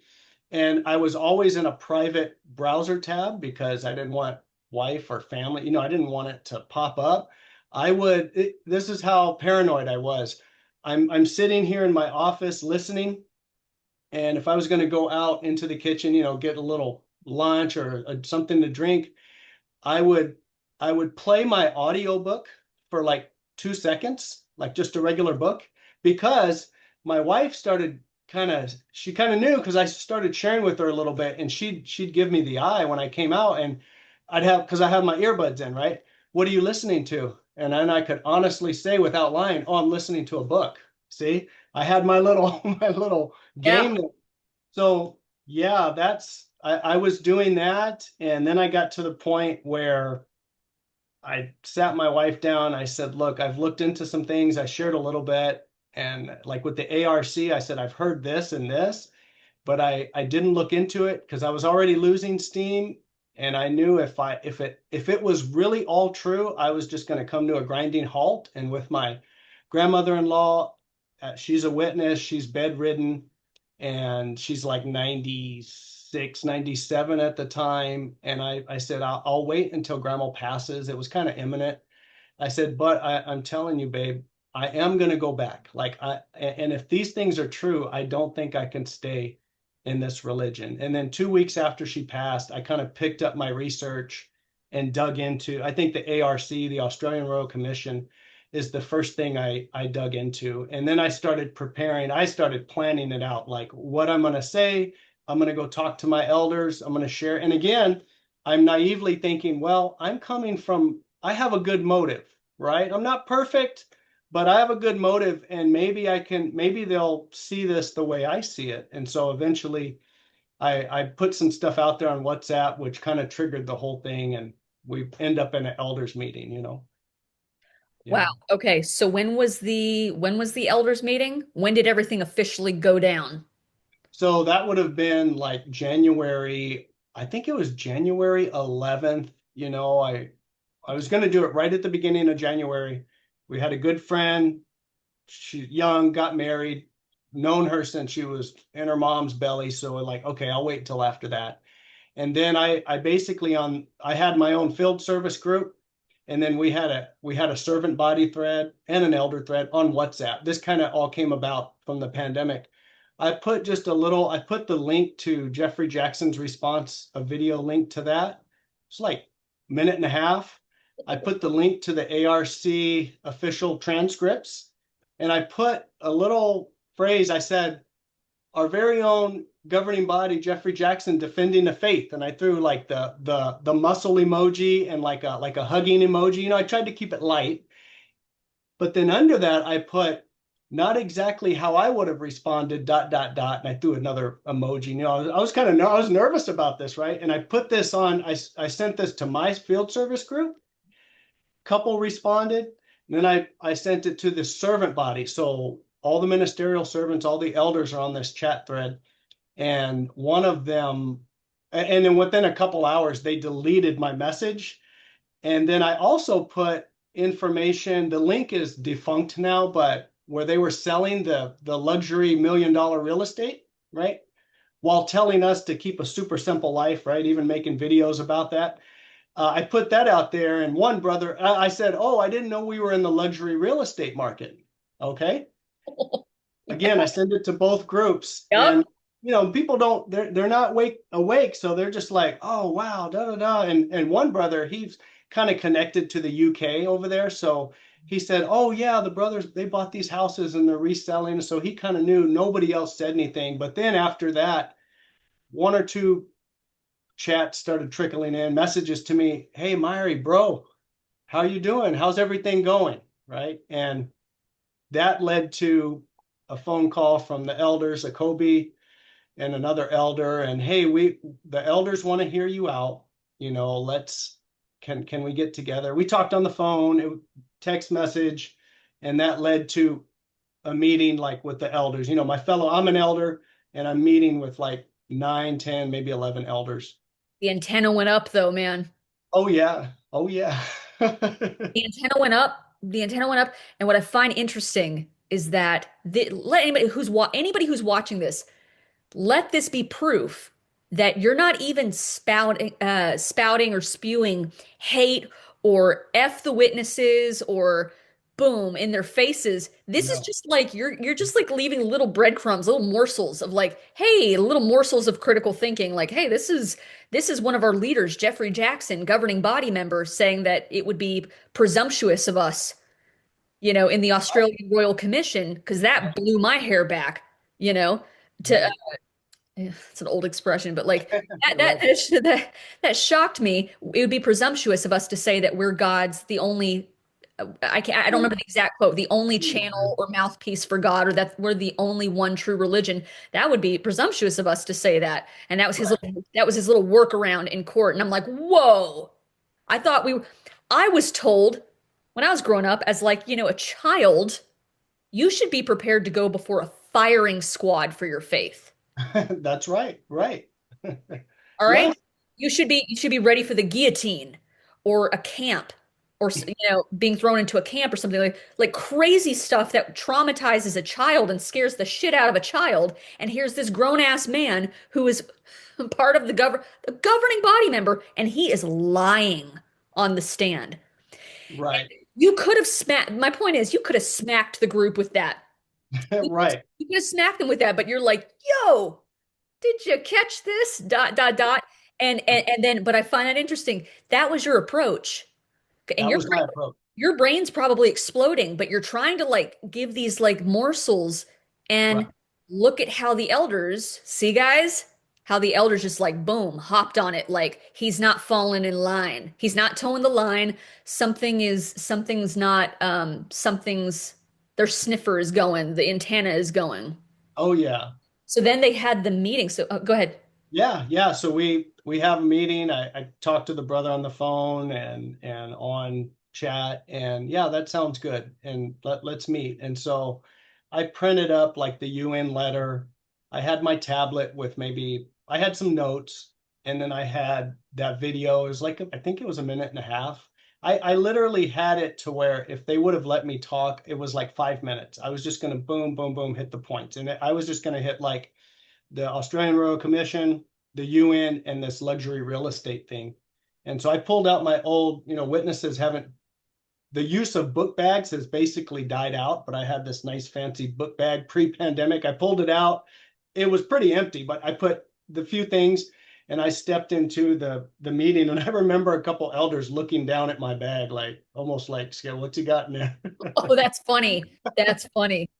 Right. And Okay. I just they let the way they do it, you open and close with prayer. So they open with a brief prayer, hey, let's be honest and open and da da da. And and they ask you to kind of make an introduction statement. And I think I kind of hit those points I mentioned, ARC, UN, luxury real estate. But then when I tried to share, they like no, the Kobe kind of spoke above me and said, they kind of lied because they said, hey, we want to hear you out, but when they didn't really want to hear me out, because when I went to share, they said, whoa, wait, we'll get together another time and you can share all of that, but today we're here to discuss your qualifications as an elder. Okay. And so yeah, I don't know how much detail you want, but I just started asking, like, and I that's when I told the brothers, I was able to, I couldn't get them, I had copies of the UN letter. I couldn't get them to look at any of that, but at least I could share a couple sentences of the idea. Okay. And they're telling me, Amiri, what they were more concerned about where I got this information. And I said, brothers, who cares where I got the information? Like, is it true? And they said, no, we're not. I said, let's watch. Can we watch this short video of Brother Jackson responding? No, no, no, we're not going to look at that. Myri, we're not going to read the letter. We're not going to watch the video because we can't verify where it came from. And they also said, Amiri, there's people make fake websites, people can create fake letters, they can create fake videos. They alluded to this idea of like they didn't say deep fake or AI, but that's what they were alluding to that. And I said, okay, that's fair, but the ARC has been around, I think, since like 1902. You can go to the website and read the official transcripts. You can at least spot check a few things. And that's when they kind of got, you could tell, like, I think it was hitting them like, okay, this could be legit. And, you have to push that down in your in your psyche as a witness. And when I shared with them what Jackson said, they're talking out both sides of their mouth, because on one side of the mouth, they're saying this is all fake. You've got it. They later told my wife, your husband's got a hold of some apostate information somehow. So on one side, that's coming out this side. On the other side, they're answering the question and saying, well, Jackson, he didn't lie. He didn't lie. Okay. And I said, okay, well, brothers, I said, can I do this? I said, would it be okay if I did this? If I took what Jackson said and kind of stuck close to it, without changing words, and could I say that in Watchtower comments or on the platform or in public talks? And would it be okay? And you could see if like two or three elders were like, no. Well, why not? You see, so I realized at that point, Bethany, I'm like, I'm in the twilight zone. I'm in a different place. I kind of I kind of quieted down, and because like I said, they kind of spoke over me. They let me talk, but then they didn't. They spoke over. I just kind of quieted down and kind of, yeah, okay, okay. And again, deep down, I'm thinking, oh gosh, let me be wrong, please, please. This is a nightmare. Let me be wrong. And the decision out of that meeting is, they dismiss you for 15 minutes. So I leave. We're sitting in a circle in the front of the Kingdom Hall, in front of the lectern thing and the platform, and they send you to like the B school, right? And you shut the door, and they discuss among themselves. And the result when I came out is, we're recommending that you no longer serve as an elder.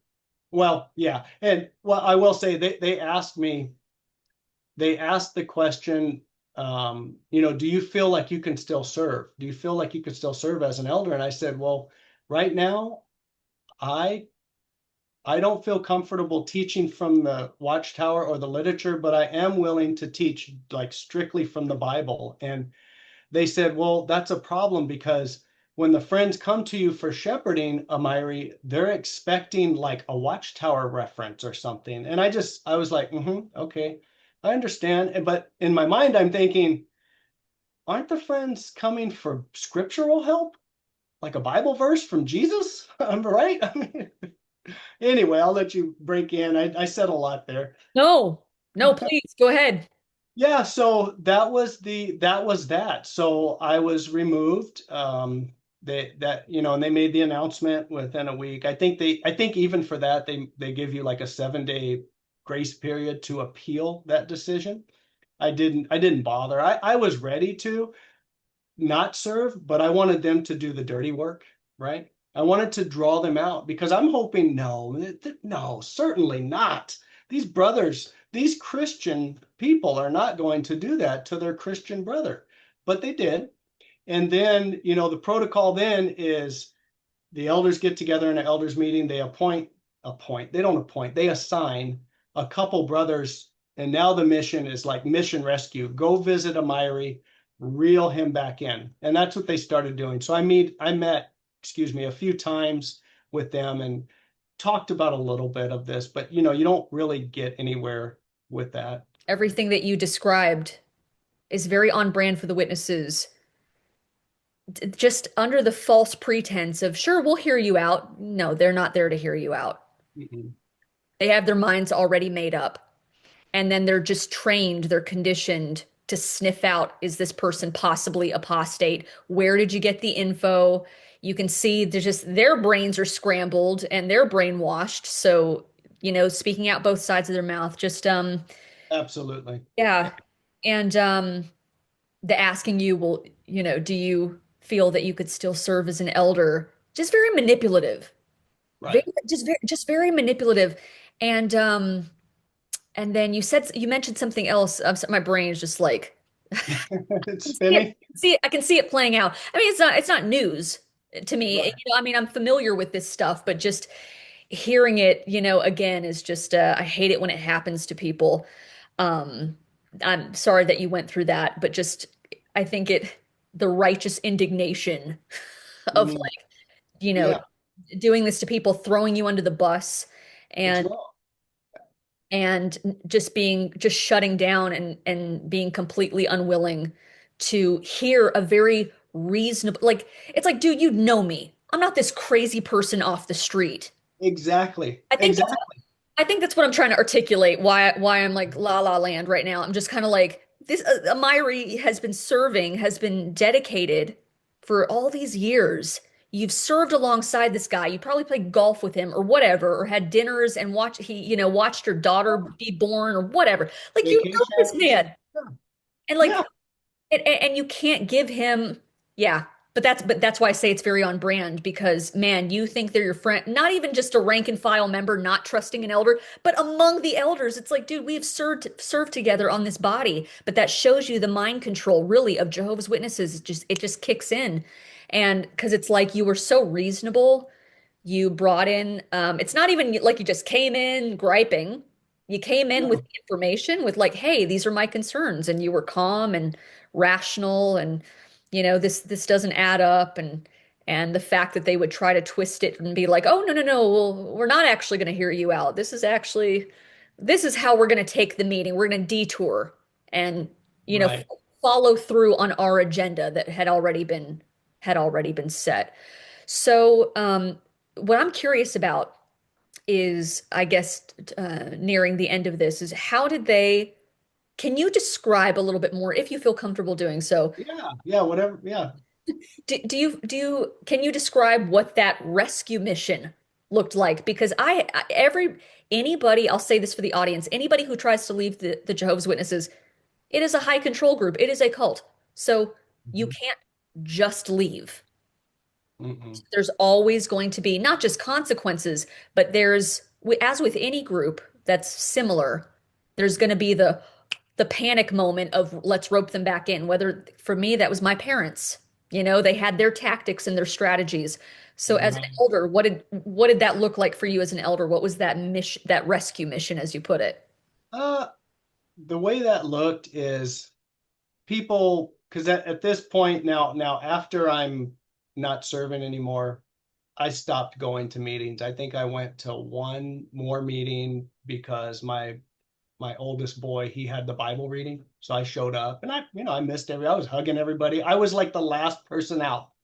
And that was always my MO. I was just there, and you're probably thinking this guy's crazy, but I did. Well, when I loved being a witness, I enjoyed it, So I'm there. I know I'm leaving, but I'm there for that one meeting. After that, I'm just gone. And, an elder here and there is like on WhatsApp or SMS, just, hey, bud, we miss you. We love you. Heart, heart, kiss, kiss, that type of thing. And then they sent a couple elders to the house. I think I sat at least like four times with two elders. The first time was with me and my wife and the two elders. And I just reiterated, I reiterated my concerns, my issues. And they didn't want to, it was just, again, it was just a continuation of Twilight Zone because they're refusing to look into the information, but on the information they're refusing to research, they're casting judgment. You know, like some stuff you don't have to look into it. Like if someone says, "Hey, you can stay alive if you remove your head." Well, we know that you need your head, okay?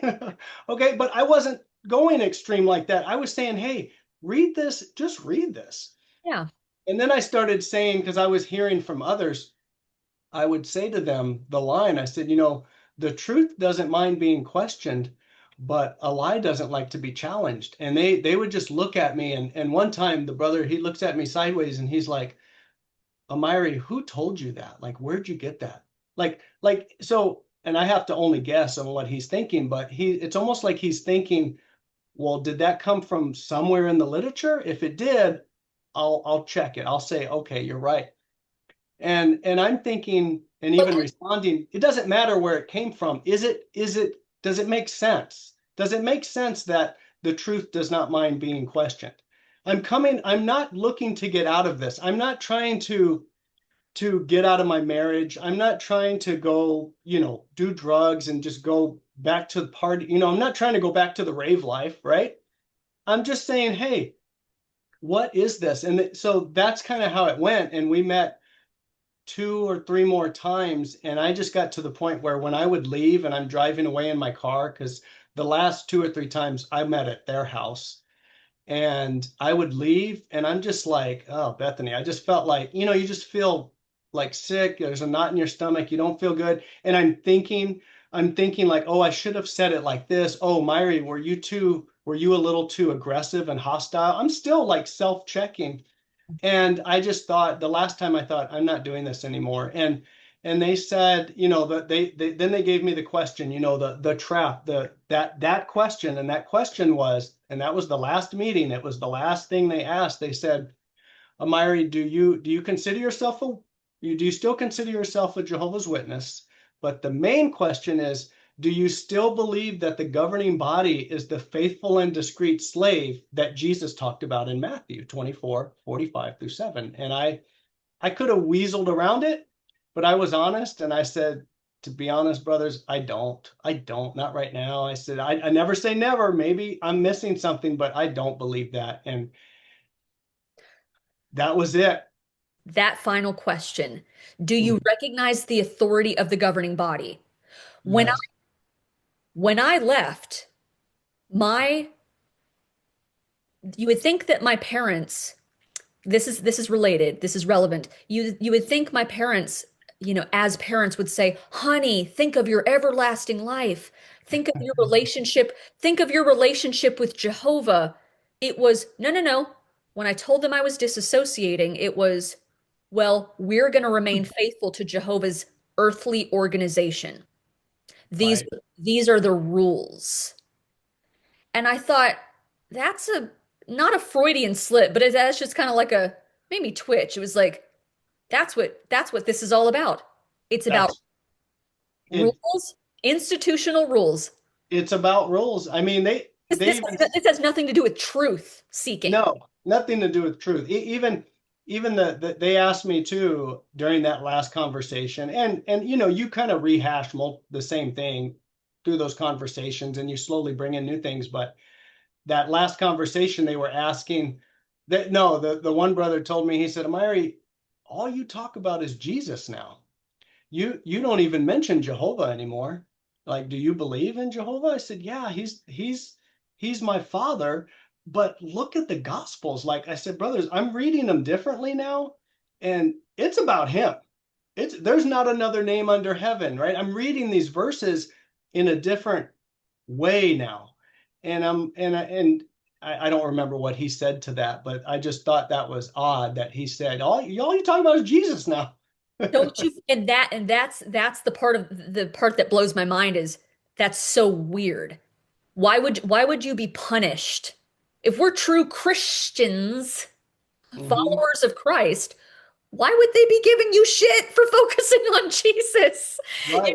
I mean, I know this because I get upset about this because I'm thinking your story, so many people have gone through something similar. Not your exact circumstances, but A lot something of similarity. Yeah.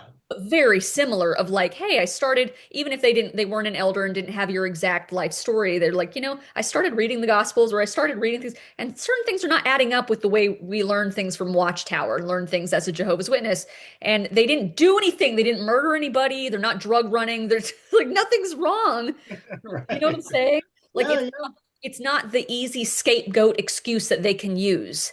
It's like there's nothing wrong with this person. You're a Myri, you're a good, decent person who's just asking questions and you're being reasonable, posing very reasonable concerns, and then also, focusing on Jesus. It's like, but it's that shows you where their priorities truly lie and what they're really about. They're really showing themselves. It definitely did. It Yeah. definitely did. Excuse me. And I then I'm sitting there thinking, my God, the apostates were not lying.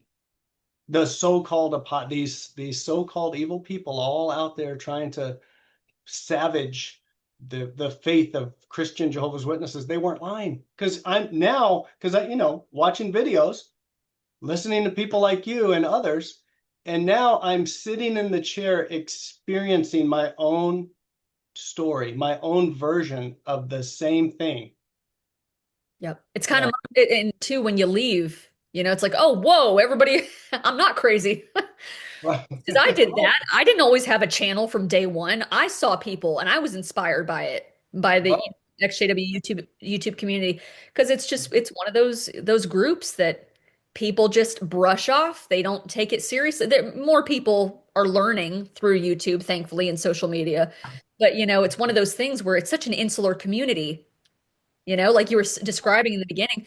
It's such an insular community and so isolated, um, that it's just mind blowing when you finally meet other people and see that it validates you in the sense of, just validates all your concerns of like, okay, good, I'm not the only one in the room that was thinking this. Because again, when you're in a high control group or a cult or whatever, you think, is it just me? And Right.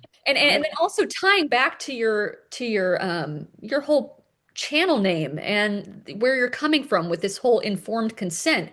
It's like, look, if that's just your style, man, you want to be a Jehovah's Witness and or cis bro or cis or whoever, you really believe this and you believe in the doctrine or the paradise hope or the resurrection hope or whatever, and that's your thing. Cool. But are you informed about all these issues? Are you making decisions under duress or coercion? Are you allowed to ask questions?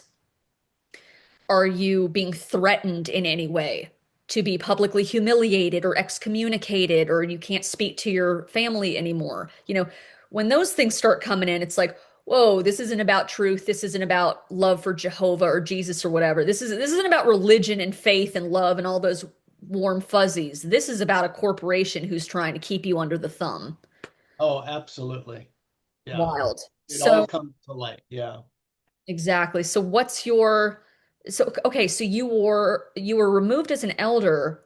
Did Mhm. anything else happen after that? Were you ever disfellowshipped or okay. So, yeah, so what happened with that last meeting? That would probably have been around March-ish. Okay.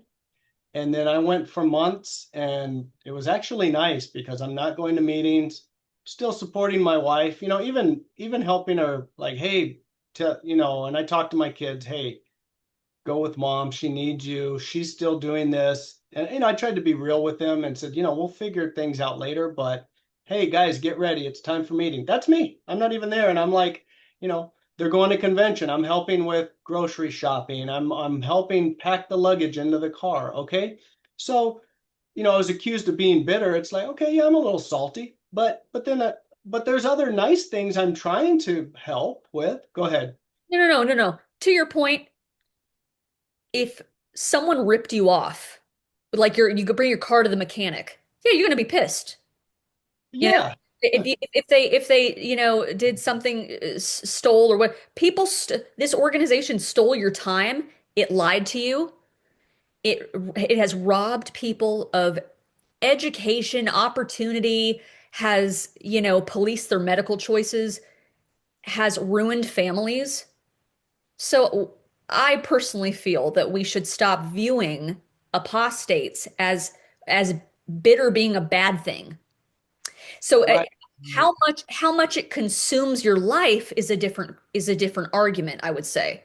How much you allow that bitterness to consume your life, and if you can't find the good now, and find other good things in your life and move forward with your life in other ways, and introduce new people and good things, but to act like you should just wipe it away like it didn't happen, and that it's not a normal human response to be bitter, that bitter or salty or whatever word you want to use. It's like these people lied to me. They drove a wedge in my marriage or whatever, drove a wedge between me and my spouse. My kids now don't talk to me. My parents don't talk to me. They've ruined people's lives. So is it any wonder people are using their voice to speak up? And if we don't speak Right. up, they keep flying under the radar and being the cute, quirky, goofy religious group. So Right. personally, that's how I feel about it. It's a natural human response to be upset. It's a loss. You're grieving a loss. And Yeah. everybody grieves differently. Everybody processes things differently. But also to your point of helping your wife or helping, I told my parents, I don't care that you're Jehovah's Witnesses. I still love you. The door is always open on my end. You need a ride to service, you need a ride to the kingdom, I'll take you. I may not agree with it, but you and I both know it doesn't work the other way around. No, that's not going to work like that. Oh, No, it doesn't. Yeah, you're. You're right. It doesn't work the other way around. And I love how you put that does it consume your life? Yeah. And I don't want to be like that. That's not, because you get in this place where you go through those angry emotions. I don't want to be in that place all the time. So yeah, I don't want it Right. to consume my life. And I don't allow it to.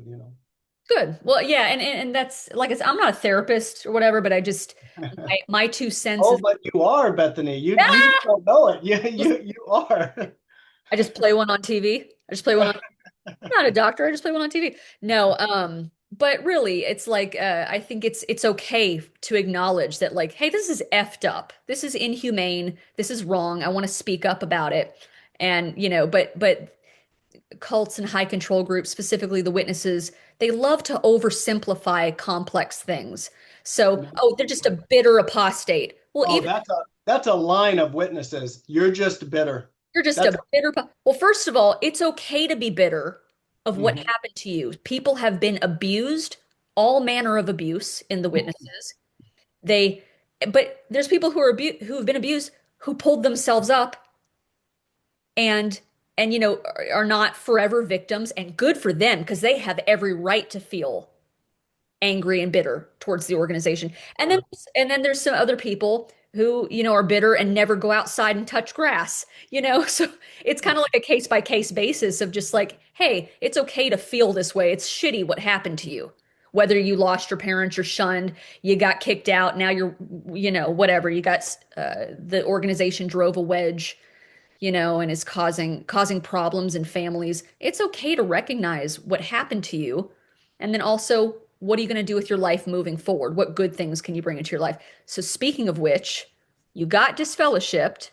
Yeah, so months go by and I get a call on meeting night. So Wednesday at 6:55 p.m., literally five. They called twice. The first one I didn't answer. My heart starts pounding because I knew what this was about.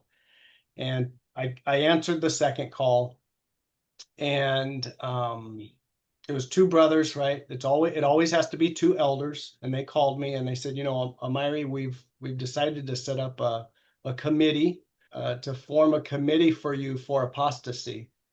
And they went to Romans, and I forget where it's at, chapter 6 or 7, but it talks about causing divisions in the congregation. And I said, brothers, I haven't been there. This is June-ish, maybe June, late June. I said, brothers, I haven't been there in months. How am I causing divisions? And my wife, she still goes. My kids still go. I occasionally talk to others from the congregation. No one has given me any indication that I'm causing divisions in the congregation. And I had already told them at the elders meeting when they removed me. I said, because they warned, there was one brother, he was pretty kind of huffing and puffing. And he said, brother, don't you dare go talking to the friends about your doubts, especially these new ones. They're weak and they can't handle this type of thing. And I said, I'm not going to go around campaigning. Okay. I said, but if they come to me, I'm going to tell them, I'm going to share. Okay. And they never said anything about it at the meeting for my qualifications. Now they're talking to me about the judicial committee, and they're like, well, yeah, you're causing divisions. How? Well, you've been sharing your doubts with people. Who? They wouldn't say. And that's kind of how the judicial meeting went. They give you kind of like this very, very high level, like, well, you shared some doubts with people. Who? Well, whoever, all the people you talk to. I said, well, I haven't talked to a ton of people. I said, the biggest group of people I've talked to has been you brothers, the elder body. And we had the judicial meeting, hashed through the same sort of conversations and same questions. Do you consider yourself a witness? Governing body, do you believe they're the faithful and discreet slave? And they disfellowshipped me. I appealed it. And I was going to go in, and I wanted more people to read my letter. So the appeal would bring in the circuit overseer and bring in three more elders. And I thought maybe one of them will kind of like say, well, can we at least look at what he's saying? But when the actual day came up, I was kind of like not in my stomach, and I was like, no, I'm done. I can't do it anymore. And they announced me like I think they announced me like the following meeting because I was supposed to meet like Sunday for the appeal. Well, that 7 day grace period is up and everything, and I've responded. I told them, yeah, go ahead, brothers. I love you. I'm always here for you. And I kept telling them that. I kept reassuring them, hoping to plant a seed for the future. Like, hey, I love you. You know where I live. My door's open. You know how to contact me. I said, yeah, I'm cool. Go ahead and announce it. And they announced my disfellowshipping like the following Wednesday. So Sunday and then Wednesday they made the announcement. And that was, I would say, I think that was like mid-July-ish when they announced my disfellowshipping. But you know what? I appreciate that you say it's remarkable. On your way out, on your way out, you're like, hey man, I love you.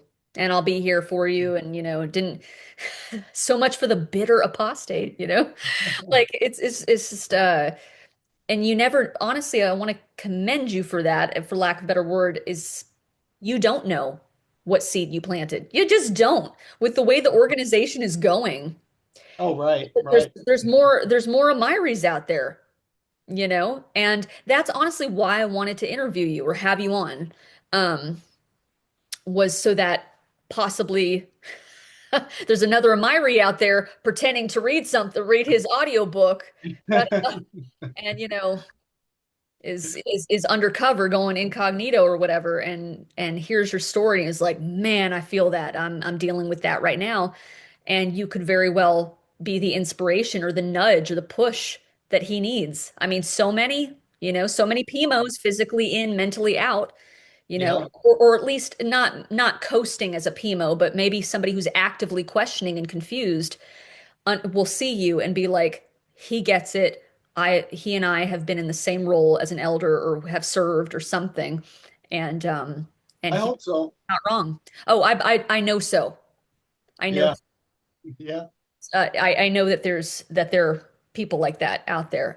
So thank you so much for being candid and sharing your story, and it's because it's so fresh, and I appreciate you being willing to share that. So, Yeah. Anytime. Yeah. yeah.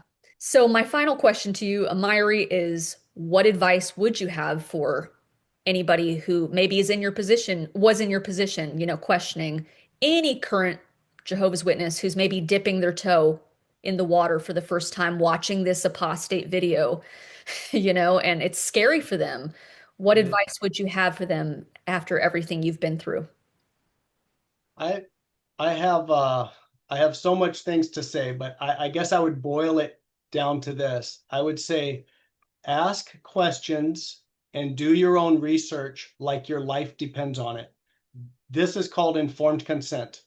Ask questions and do your own research like your life depends on it. We do that in every other area of life. Like at my work, when we go to the grocery store, we're always searching for truth in a sense. We might not have that in mind, like I have to find the truth. But when I do my job, I can't just do anything. I have to bring the truth, right? So ask questions, do your own research, and that's informed consent. And if you do the research, maybe you'll say, "Oh, I'm going to stay." I would say most probably don't. And yeah, we shouldn't have to be afraid of information. It's just information. And I even told the brothers that at one point. I said, brothers, you shouldn't think of it as apostate. That's kind of because I told him, I said, that's kind of a buzzword, kind of like conspiracy theorist or whistleblower or truther. It's kind of like it's this negative, has this negative connotation. But I said, brothers, it's just information. And if it's false, well then, it's false. We move on. I don't want to, why would I want to believe something that isn't true? Like, why would I go look at other information and say, I'm going to believe that? Now, if some people are just trying to escape, sure, you come up with a reason and you leave, but that wasn't where I was coming from. So that's the advice I would give, I guess. Anyways, thank you again, Amiri, so much for coming on the channel today.